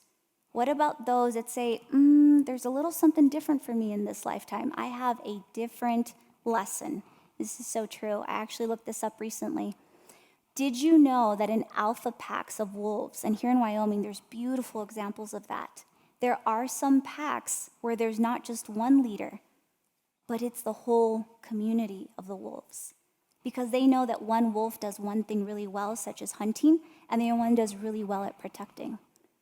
May you remember that nature is the number one answer that we have to answer many of the questions we keep asking ourselves as human. They have other treasures and other special abilities that we may not understand yet. May we go out in nature and may we observe. And so, as humans, how do we utilize relationships in order to transform and heal? Well, it's the funniest thing. We don't get what we want, ladies. We get what we are. So any single time that I've asked for patience, God gives me a line at the bank. Yeah. Any single time that I've asked for compassion and empathy, I get a difficult moment in my life that is a rock in my shoe, right? It's exactly what you need, even though you don't know that. It's when you're asking for a spoon and the universe, God, source says, here's a fork. Here you go. Let's see how you do with that soup. Let's see how you do with it. And all of you are here today because there's one thing that unites us collectively, and that's leadership. It's knowing that women have power in their specialties, in their knowing, and in their being. You don't have to hustle to get whatever it is you want in life. You already are. You're already chosen. You're already favored. And so what about relationships is important that most people don't know? Because if there's anything I want to give you today is a golden nugget, right? I've always asked myself in any single space that I am in, if this could have been an email, why am I here? Right? And so if you take this with you today and you pass it on and you gift it to another woman, my work here is done. So here it goes. All right. One of my absolute favorite authors is Dr. Harville Hendricks. Fun fact, he and his wife, Helen, wrote an amazing book, and it's called Getting the Love You Want. Anyone hear about it? Anybody knows?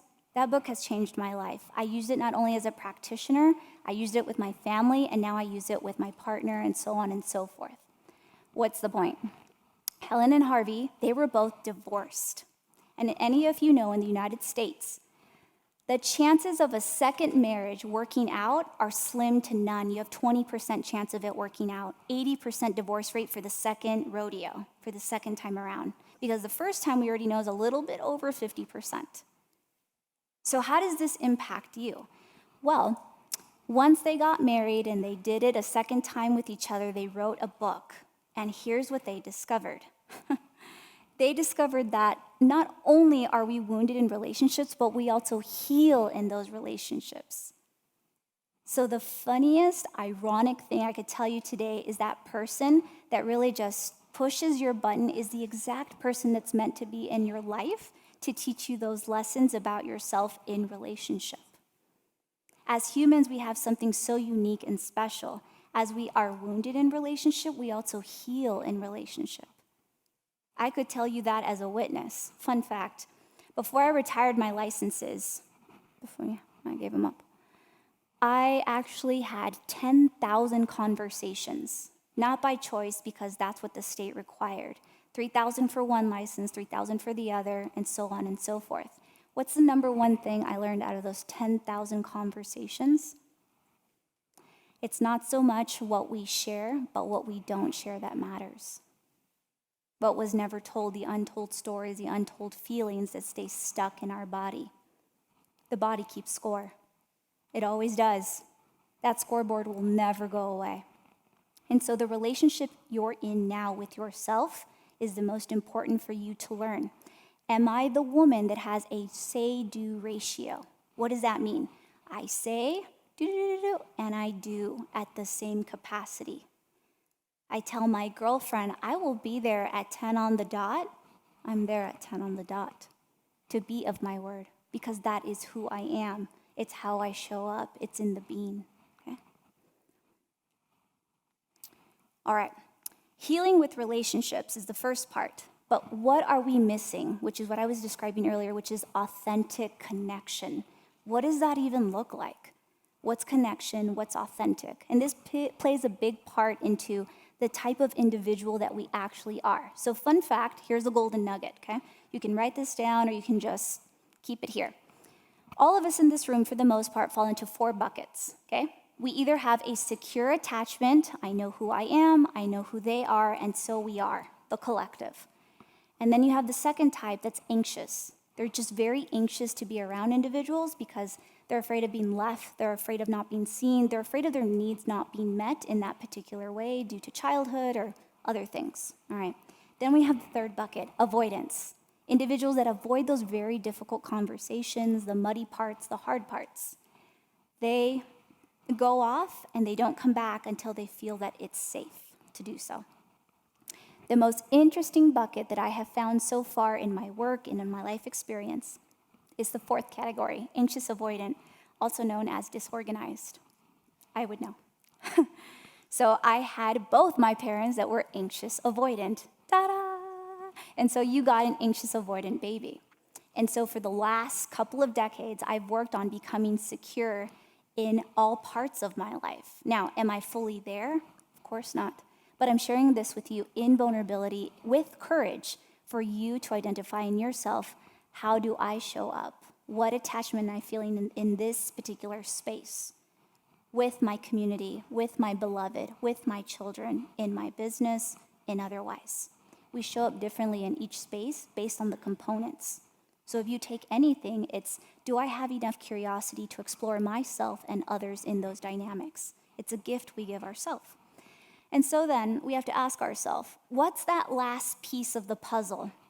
And this was it. It was specifically isolation. So a lot of individuals don't know the difference between isolation and solitude. Isolation is this.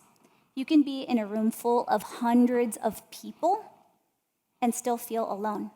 Solitude is when you are blessed and grateful and you are in awe of yourself because you have the most amazing company with yourself. That's solitude. Solitude is delicious. And here's the thing, coming from a background of an ethnic, very enmeshed, very my business is your business type of unit for a family, I had to learn who I was without the whole. So then I could learn how to be whole and then come back to it and have complete whole people in a community.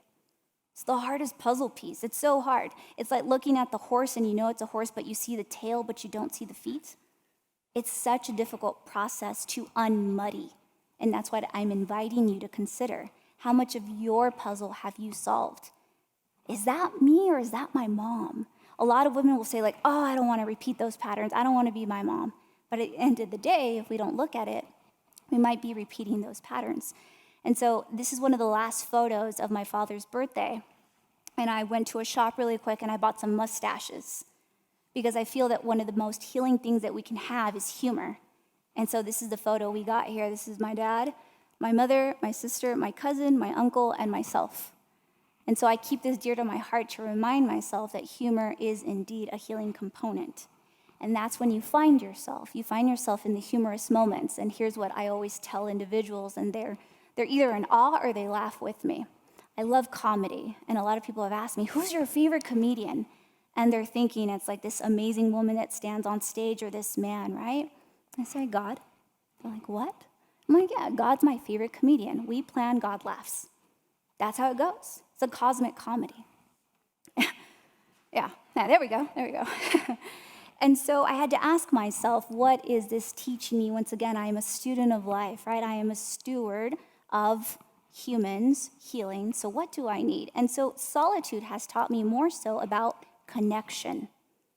And this word has come up a lot today. And in regards to connection, we have to ask ourselves, what does that look like for ourselves, but also for others? Here's the answer I've gotten. It's different for everyone. So it's very much asking you, do you like strawberries or do you like raspberries in your smoothie? How do you like it? Do you like quinoa? Do you like that in your salad? What do you like for lunch? It's the same thing for connection. But here's the hard part. I want you to imagine this before I invite you to something that I've practiced for over a decade.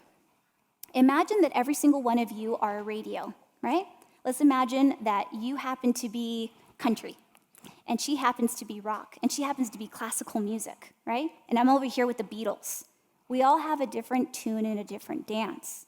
But the most important thing to understand is, how can I invite another person to listen to my song to understand the feelings and the meaning and the context? Well, first and foremost, we have to have clarity. So how do we do that? In meditation. So this is my absolute favorite secret. A lot of people ask me and they say, Z, you've done some pretty amazing things in your life. And I'm like, yeah. They go, how do you do it? And I go, it's not so much about what I'm doing, but what I'm able to hear. And they go, well, what do you mean? And I say, I am a radio station. Source is the radio station. I'm just the conduit, and I'm receiving the message. So if I dial in just enough, I can hear the message. And they go, what? And I go, okay, let me explain this in a better way.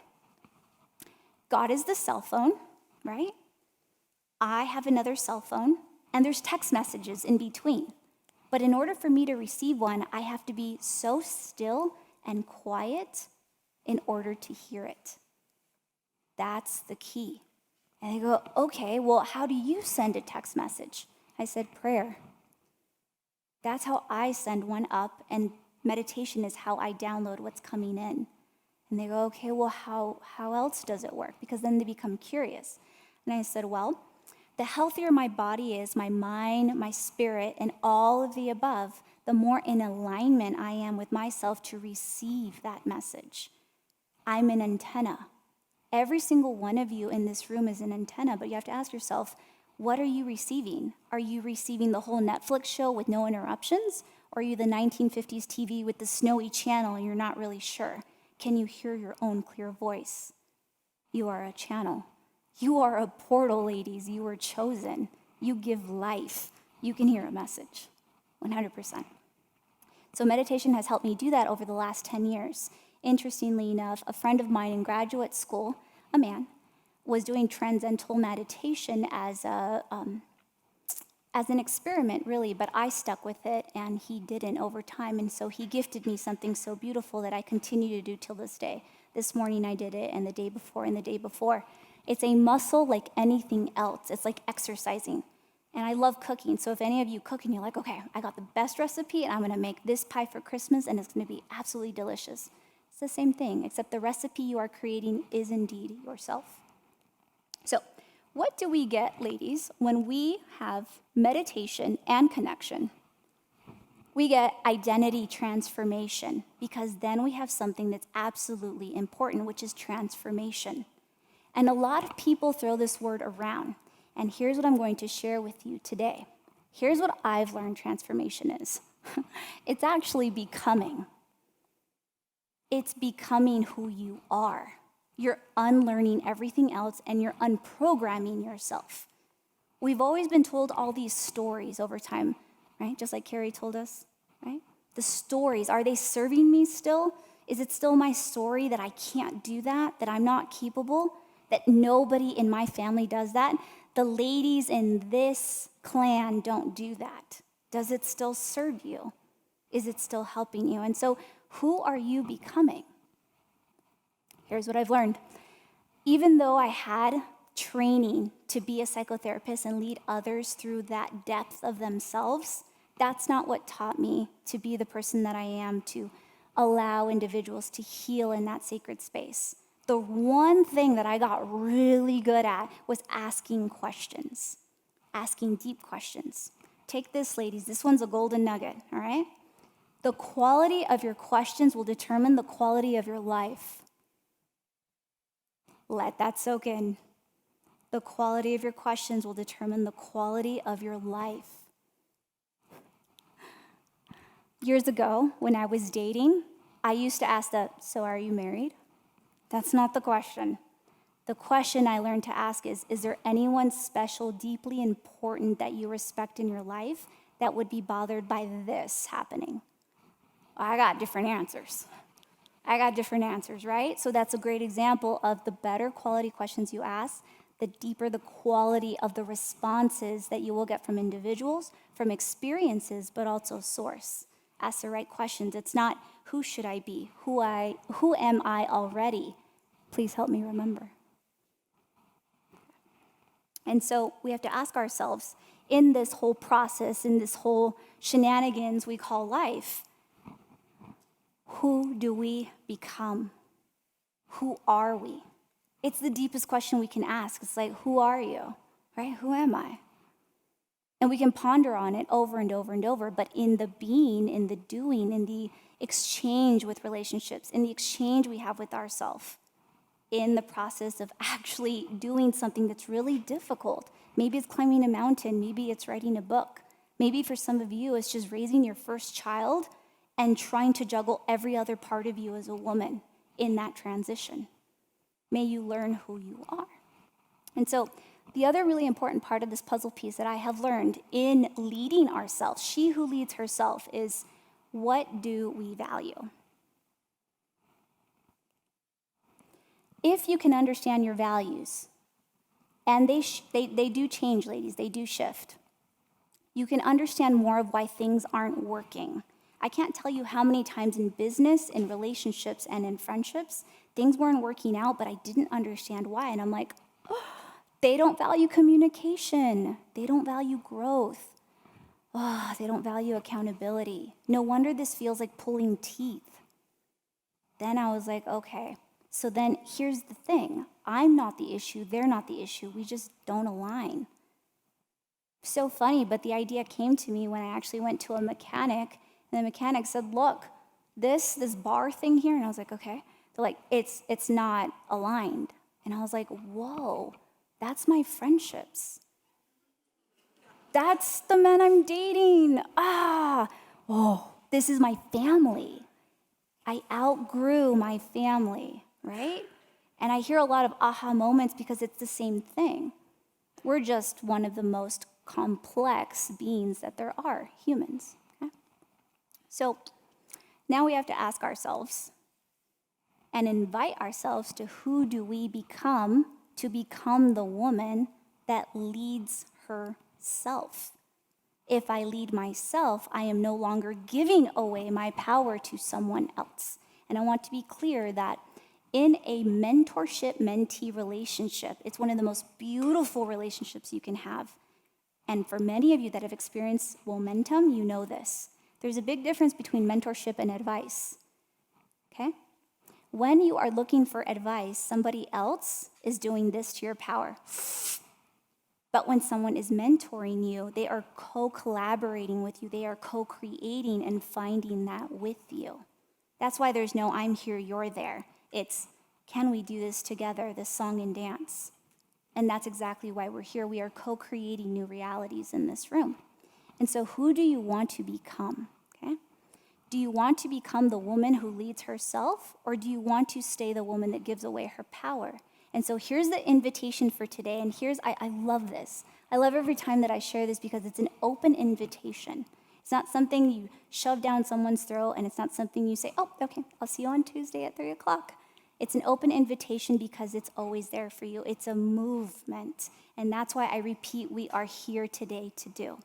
This is a movement for women who know exactly what their worth is. They will not settle for less, okay? They are unafraid to lead. They are led by faith versus fear, and who continue to rise together. This is the most important point, ladies, because that's exactly why we're here today, right? For us to be in unity, support one another, understand what our purpose is, our mission, our values, and the movement we want to be a part of. Nike said, just do it. And a lot of people said, heck yeah, I'll move with that movement. So you want to ask yourself that in your lifetime, what is the movement you want to make for yourself and for others? Okay? And so lastly, we need to ask ourselves, what is all this telling us? This is telling us that we rise together. That we rise together as women, and this is exactly what empowered me to say with an absolute whole body yes to speaking to these women today. Because when we rise together, ladies, we can change the world. Thank you.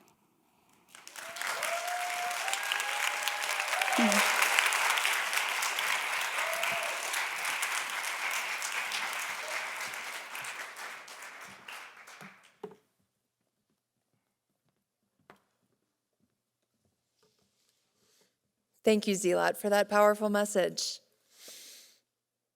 Friends, Zeahlot is always looking for new opportunities to inspire and empower audiences worldwide. If your organization or someone you know could benefit from her speaking or business expertise, please connect with her after this event. She is eager to continue making an impact in the world with her wisdom and insight. And you can connect with her on https://zeahlot.com. Thank you again, Zeahlot.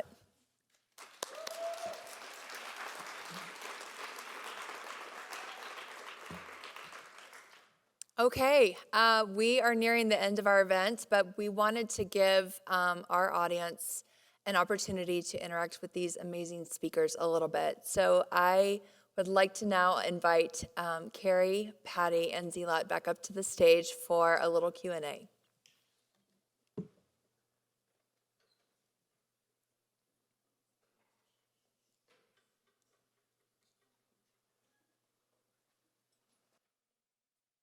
And we will also have the famous catch box that the center provides. So you can ask the question. Elizabeth is happy to circulate that around the crowd as well. But we look forward to hearing your thoughts. Thanks, ladies.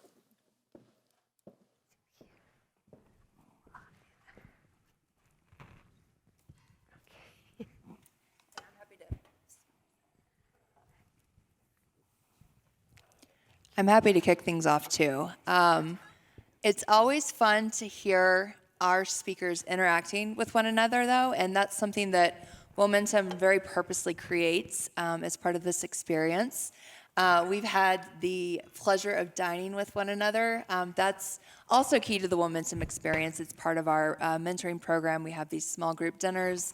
It's pretty amazing some of the conversations that come out of that. So I might just turn it to you ladies first to see how you've inspired each other and what are some takeaways that you have from your time together. I'm just always inspired. I read Carrie's book, and I read it twice, and it really helped me not only cultivate more of the woman that I am becoming and leading other women, but my presentation. Because it was so funny, but I was reading your book, and I was like, this woman knows a lot. She knows a lot, and I love it, I'm inspired, and I love books. I've always loved those. So Carrie, thank you. Thank you for writing that book and having the courage to do it.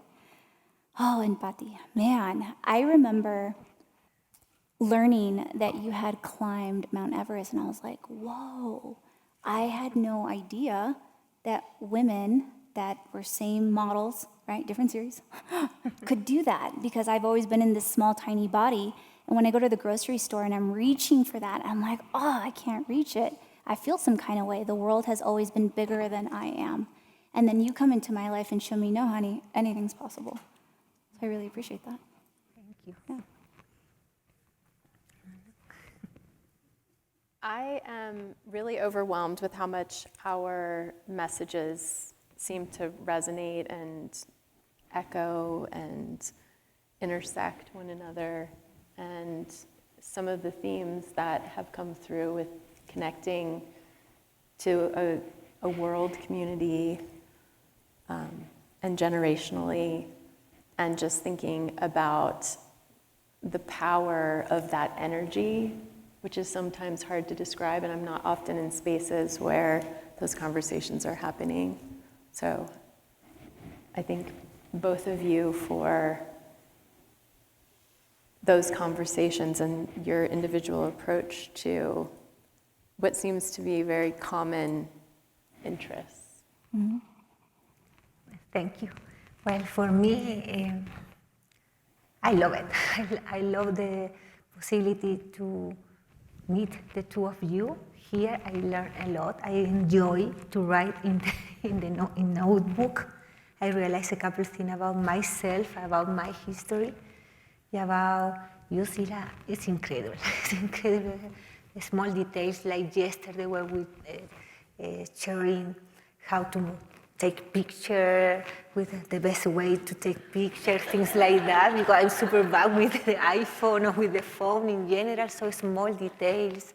I was not very well with my stomach when I arrived here. You give me some tips also. So to one more time realize that we have so many things in common. We can live and rise in different parts of the country or the world, and we have so many things in common. So I really enjoy this day with you. Thank you. Carrie, I loved your exercise about what we were going to discard and throw away and what we were going to ask for in life. So I would just ask you ladies the question, what are you asking for? And I'm happy to share. Mine is recognition. You know, it's nice to actually work hard and say, I deserve to be recognized for this. And that doesn't have to be an egotistical thing. So I'm curious for each of you, if you could say one thing you're asking for in this moment, what is that? Okay, in that moment I said empathy, but I think it's not really empathy. In that moment where I don't know what doesn't mean empathy, but I think what I'm really looking for, because I think I have empathy. So what I'm really looking for, I think is, how can I say, more community. I don't know if you understand, to spend more time with people, not too much work, just to have nice conversation, more community, to create more community around me. That's what I'm looking for, more than empathy. I would always say it's connection. When we find it, it's so delicious. Is sometimes I ask myself, how did I get so lucky to connect with this person and hear this exact message at this time? So it's always been connection, and I always look for it. And I'm grateful when I have it. You know, earlier I said respect, and that's kind of a general, but I think today, listening, and listening to a point of understanding. To clarify, Carrie, does that mean you want to be heard or you're trying to cultivate listening yourself? Both. Deeper listening on my end, but also asking for deeper listening and the opportunity to be listened to. And just to validate too, when I was holding one of the bins out there, I heard respect a lot. And I'm like, oh, that's why there's a song, R-E-S-P-E-C-T. Yeah. So I love that women are asking for that. Well, I think it would be fun to turn the questions to the audience, and hopefully our catch box is out there. So if you would boldly raise your hand, do your power move, and ask your question, we would love to hear our speakers' responses.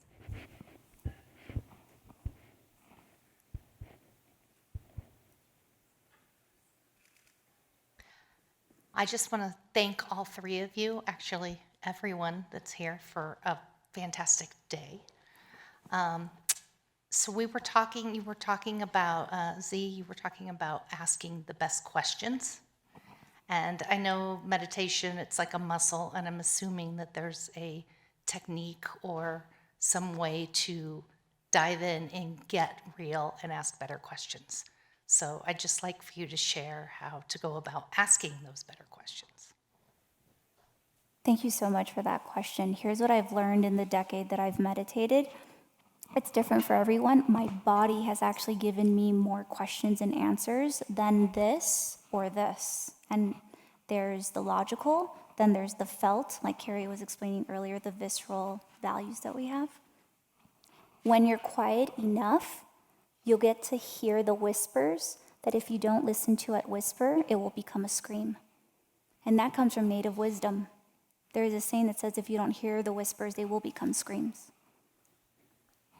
So my answer is just listen, and then you'll hear it. You'll hear the questions and the answers. Shout out to Andy for asking the question about how to ask better questions. Well played.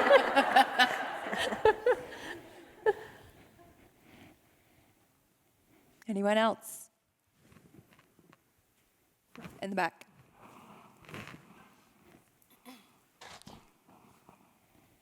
Sorry, mine was like for Patty yesterday, but I did not get the chance to ask her. You did something extraordinary, and sometimes people have to leave something or someone behind. What did you leave behind, and how did you overcome that? Time with my family. That was the hard part to leave behind. That is your question, if I understand well. But that's the reason maybe now I spending a lot of time with my family. I really appreciate my family support me. I disappear because they understood that was my mission. Or I was happy to doing that. That is super important for me, to feel that my family support me and understood that I need to go outside and live my own life. Now I'm back. I'm super, super happy to have that opportunity, but it was hard at the beginning.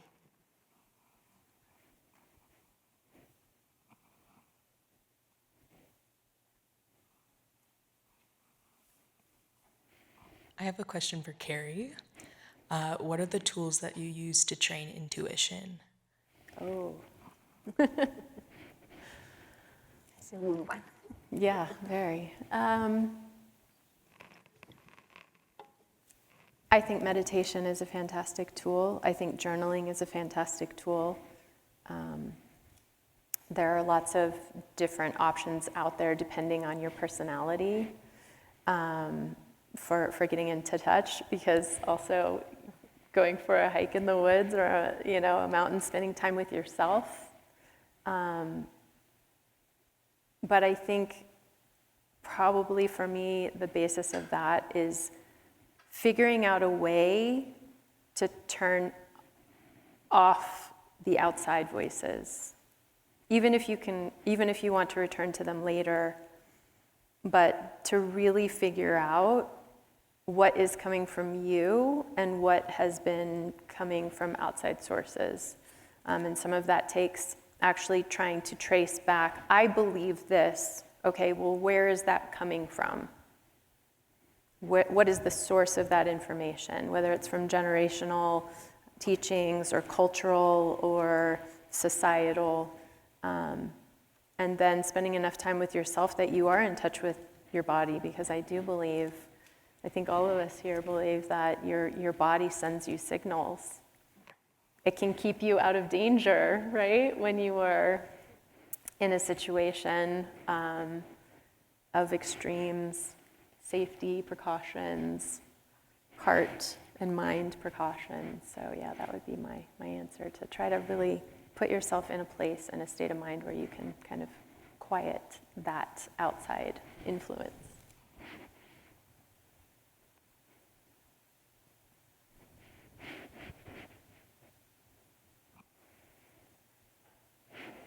I have a question. I love Z's story about the woman that you met in the airport and her describing Jackson as wild. So tell me, each of you fabulous speakers, what does being wild mean to you?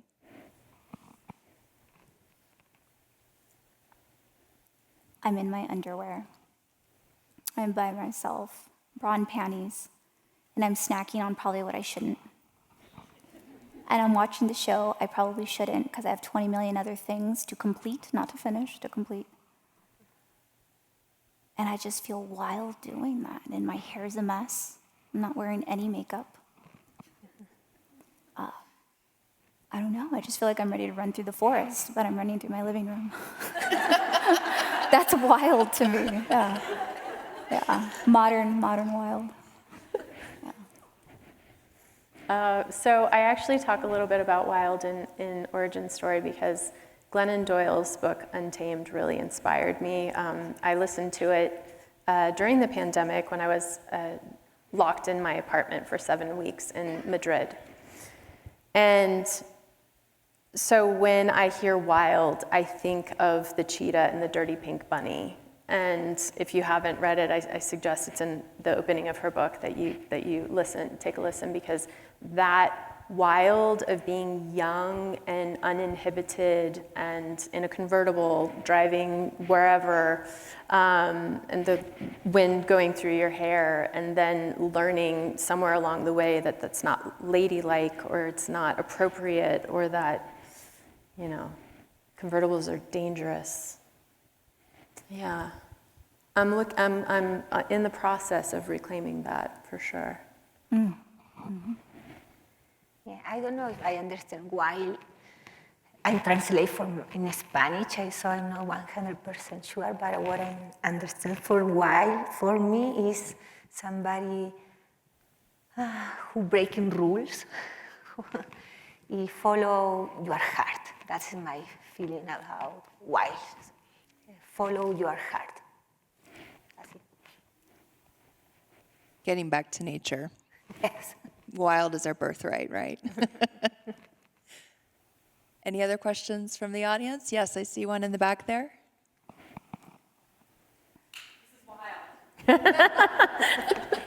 Wild.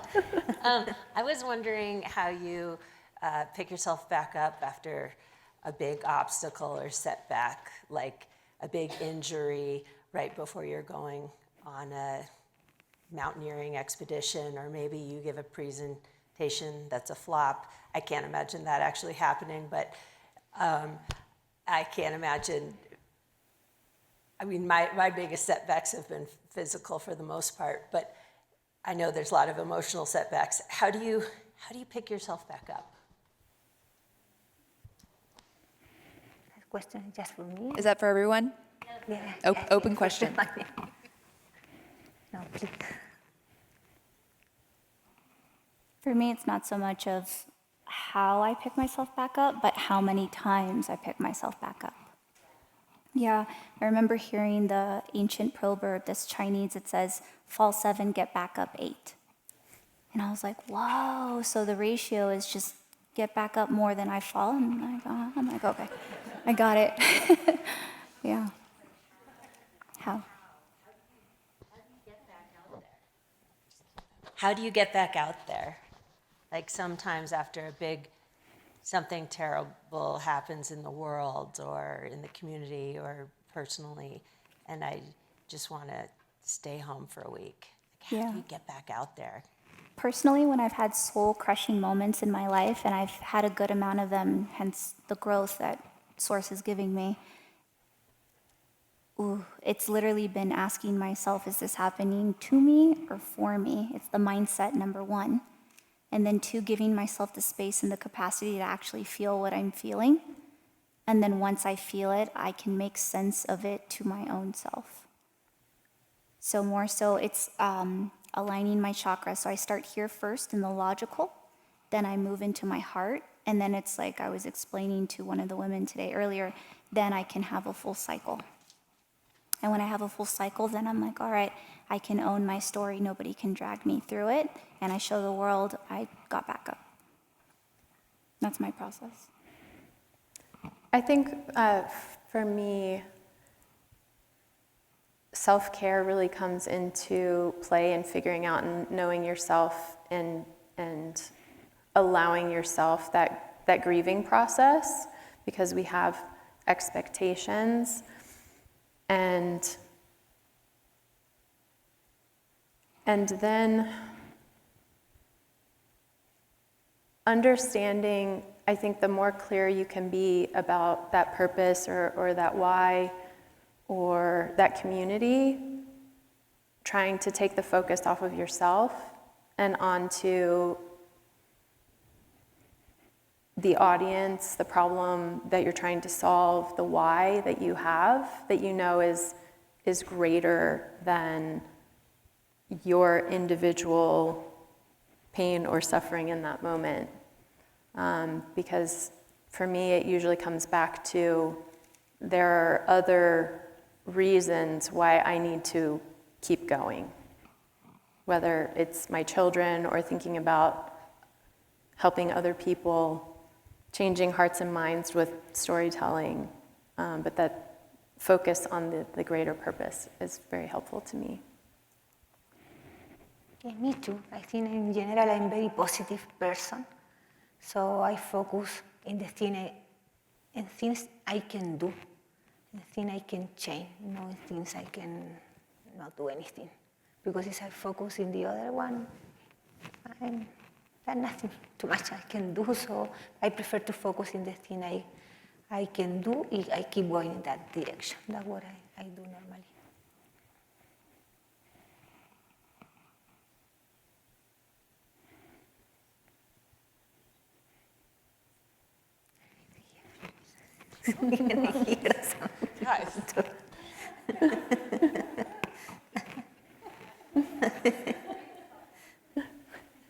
Good catch. Now we're getting wild. Thank you to all of you. My question is for everyone and has to do with authenticity.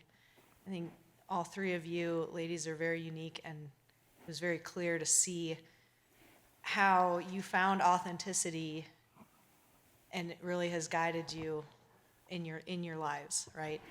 And I'm curious if you can share a bit more about finding that authenticity, staying true to that authenticity amongst, expectations of other people, yourself, society, and how to stay true to that authenticity.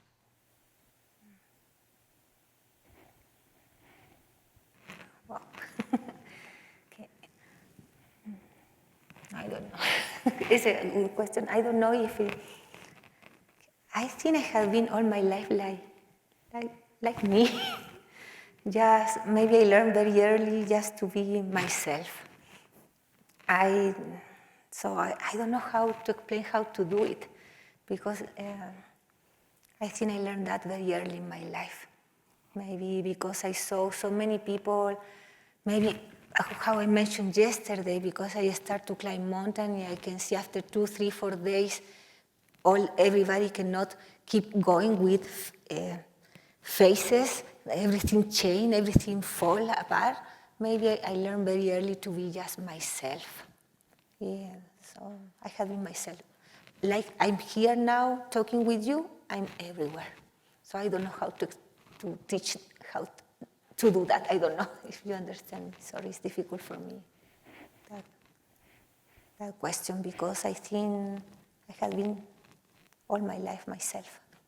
I don't pay too much attention what people expect about me. It's what I want to be.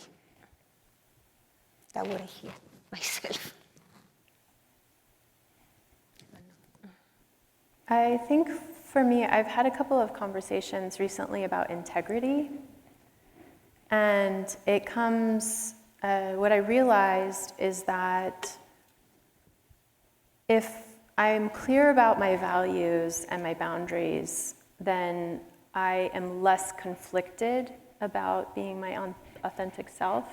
And that prevents me from then having conflicts or feeling bad or making decisions that I regret in the future, because I've clarified that. And I know in order to feel good about my actions, I need to kind of stick to that plan and not be influenced too much by some kind of arbitrary rules that have been made up and not re-examined or interrogated in decades or centuries, right?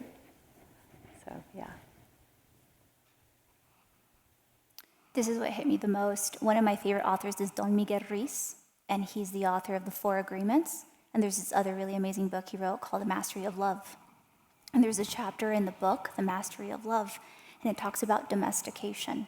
And I remember reading it, and it was like an epiphany where I was like, whoa, that's exactly what I felt, but I didn't know how to say, so kudos, thank you, he said it already. And what he said in the book was the following. He said, imagine a world where it's not only animals that are domesticated, but humans. And I was like, whoa, what does he mean? Then he gives an example of a little girl that starts to sing, and her mother says, quiet, quiet, quiet, that's not good singing. And then she becomes domesticated, and she gets the program inserted. Here's how you need to be here in this space with these people that love you. And I remember feeling like that little girl in that very moment in the book. And I was like, whoa, those are all the things I've had to unlearn. And so my answer is I'm trying my darnest to be as authentic as I can, and the world keeps testing me. And that's the point.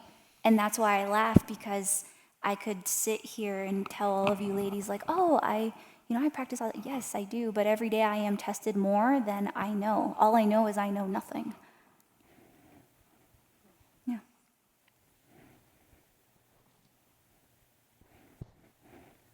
This question is for Z. A core value of mine is mental and emotional health. And what advice would you give to nurturing being a safe space and encouraging people to share with you, I guess? The number one thing I have learned is if you want light, you got to be the light first. Mahatma Gandhi said it best. If you want to change the world, start with yourself first. And so every time I was met with an unsafe space, I had to ask myself first, what about this did I not like, and what am I contributing to this? And then if I caught myself saying, oh no, I'm not contributing anything, that's the problem. You're not speaking up for yourself in that moment. And so in me learning that and then acting it out and then becoming that role model, other people were like, whoa, that's what that feels like? Is that what you just did right now, that you held space? And I'm like, uh-huh. They're like, that's the difference between sympathy and empathy, feeling for versus feeling with. I was like, yes. And so my answer to that is we're very blessed and we're very grateful when we have that experience, but I've learned that to cultivate it first will provide the pollen and the seeds so that others can see it and model it with me. And how do you do that without oversharing, I guess? Or about sharing your experiences? I think it's a good balance. It's also knowing when to go and when to stop. So it's becoming so attentive and in tune to where when someone speaks, it's so funny, but I actually listen for what they're not saying. So I listen for the whispers before they become screams. And it's a practice, it's a muscle like any other. Even when I'm in a conversation when I'm like, all right, okay, Grandma, 40 minutes in, let's change the tune here. I still need to ask myself, what is it important that she is sharing in this moment? Patience. Thank you.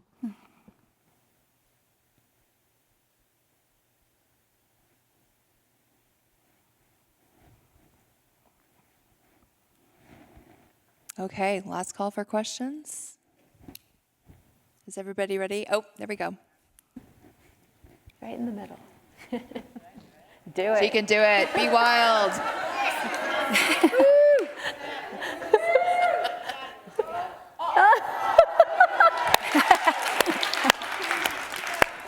That was some teamwork. Thank you all so much. So many great messages. And the question that has just been in my heart right now is for Z, and I'm curious about the meditation practice and what that looks like, morning, how long, is there a pattern? Just curious as I explore this for myself. I'm not a runner, but my partner is, and so I've found similarities. When I first started, I could only do 5 minutes, and I'm like, okay, I'm done, I can't do this. And then I pushed myself a little bit, and then it was 10 minutes, and then 30 minutes, and then by the time I knew it, it was an hour. Here's what really pushed me. Unsolicited, but a gift from above, I met someone that told me, hey, do you know what a vipanatsa is? And I'm like, no. And they're like, it's where you sit for 10 days, and you don't eat anything, and you just sit with yourself. I was like, whoa. So then that took my meditation to a whole other level, and I'm sharing this with you because even after that experience, I still struggle. And so now what I do is I have to have the right mindset, and here's my standard, because the expectation's external and the standard's internal. Before I consume, I create. and I cannot create if I don't hear my voice first, so it's not imprinted by anything else. And so the first voice that comes in, it's when we're sleeping. It's the dream. And if we're not dreaming, it's what's not speaking there. So whatever I didn't dream comes out in meditation. So when I wake up, it's the first thing that I do. And I'll sit there, and a lot of times if I haven't gone to the bathroom or if my body's uncomfortable, it'll take a while to get into it. But once I do, it's literally like a faucet of water that turns on, and I get all kinds of things, wild things, normal things, forgot to turn off blank kitchen knob, but then I get $1 million ideas too. And so the answer is the discipline of doing it, number one, knowing your why you're doing it, and just knowing that some days you're going to struggle and some days you're going to be the Olympic medalist of what you're doing. It's just, am I committed to this process of meeting myself deeper every day? Thank you.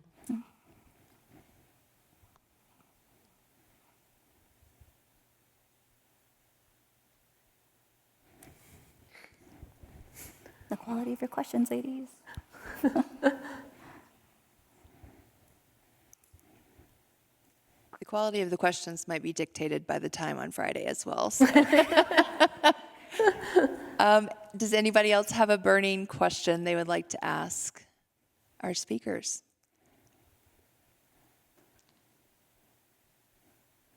Okay, well, we can take that as a sign that we have done our job here today. Please join me in thanking all of these wonderful ladies for sharing their time with us. Thank you.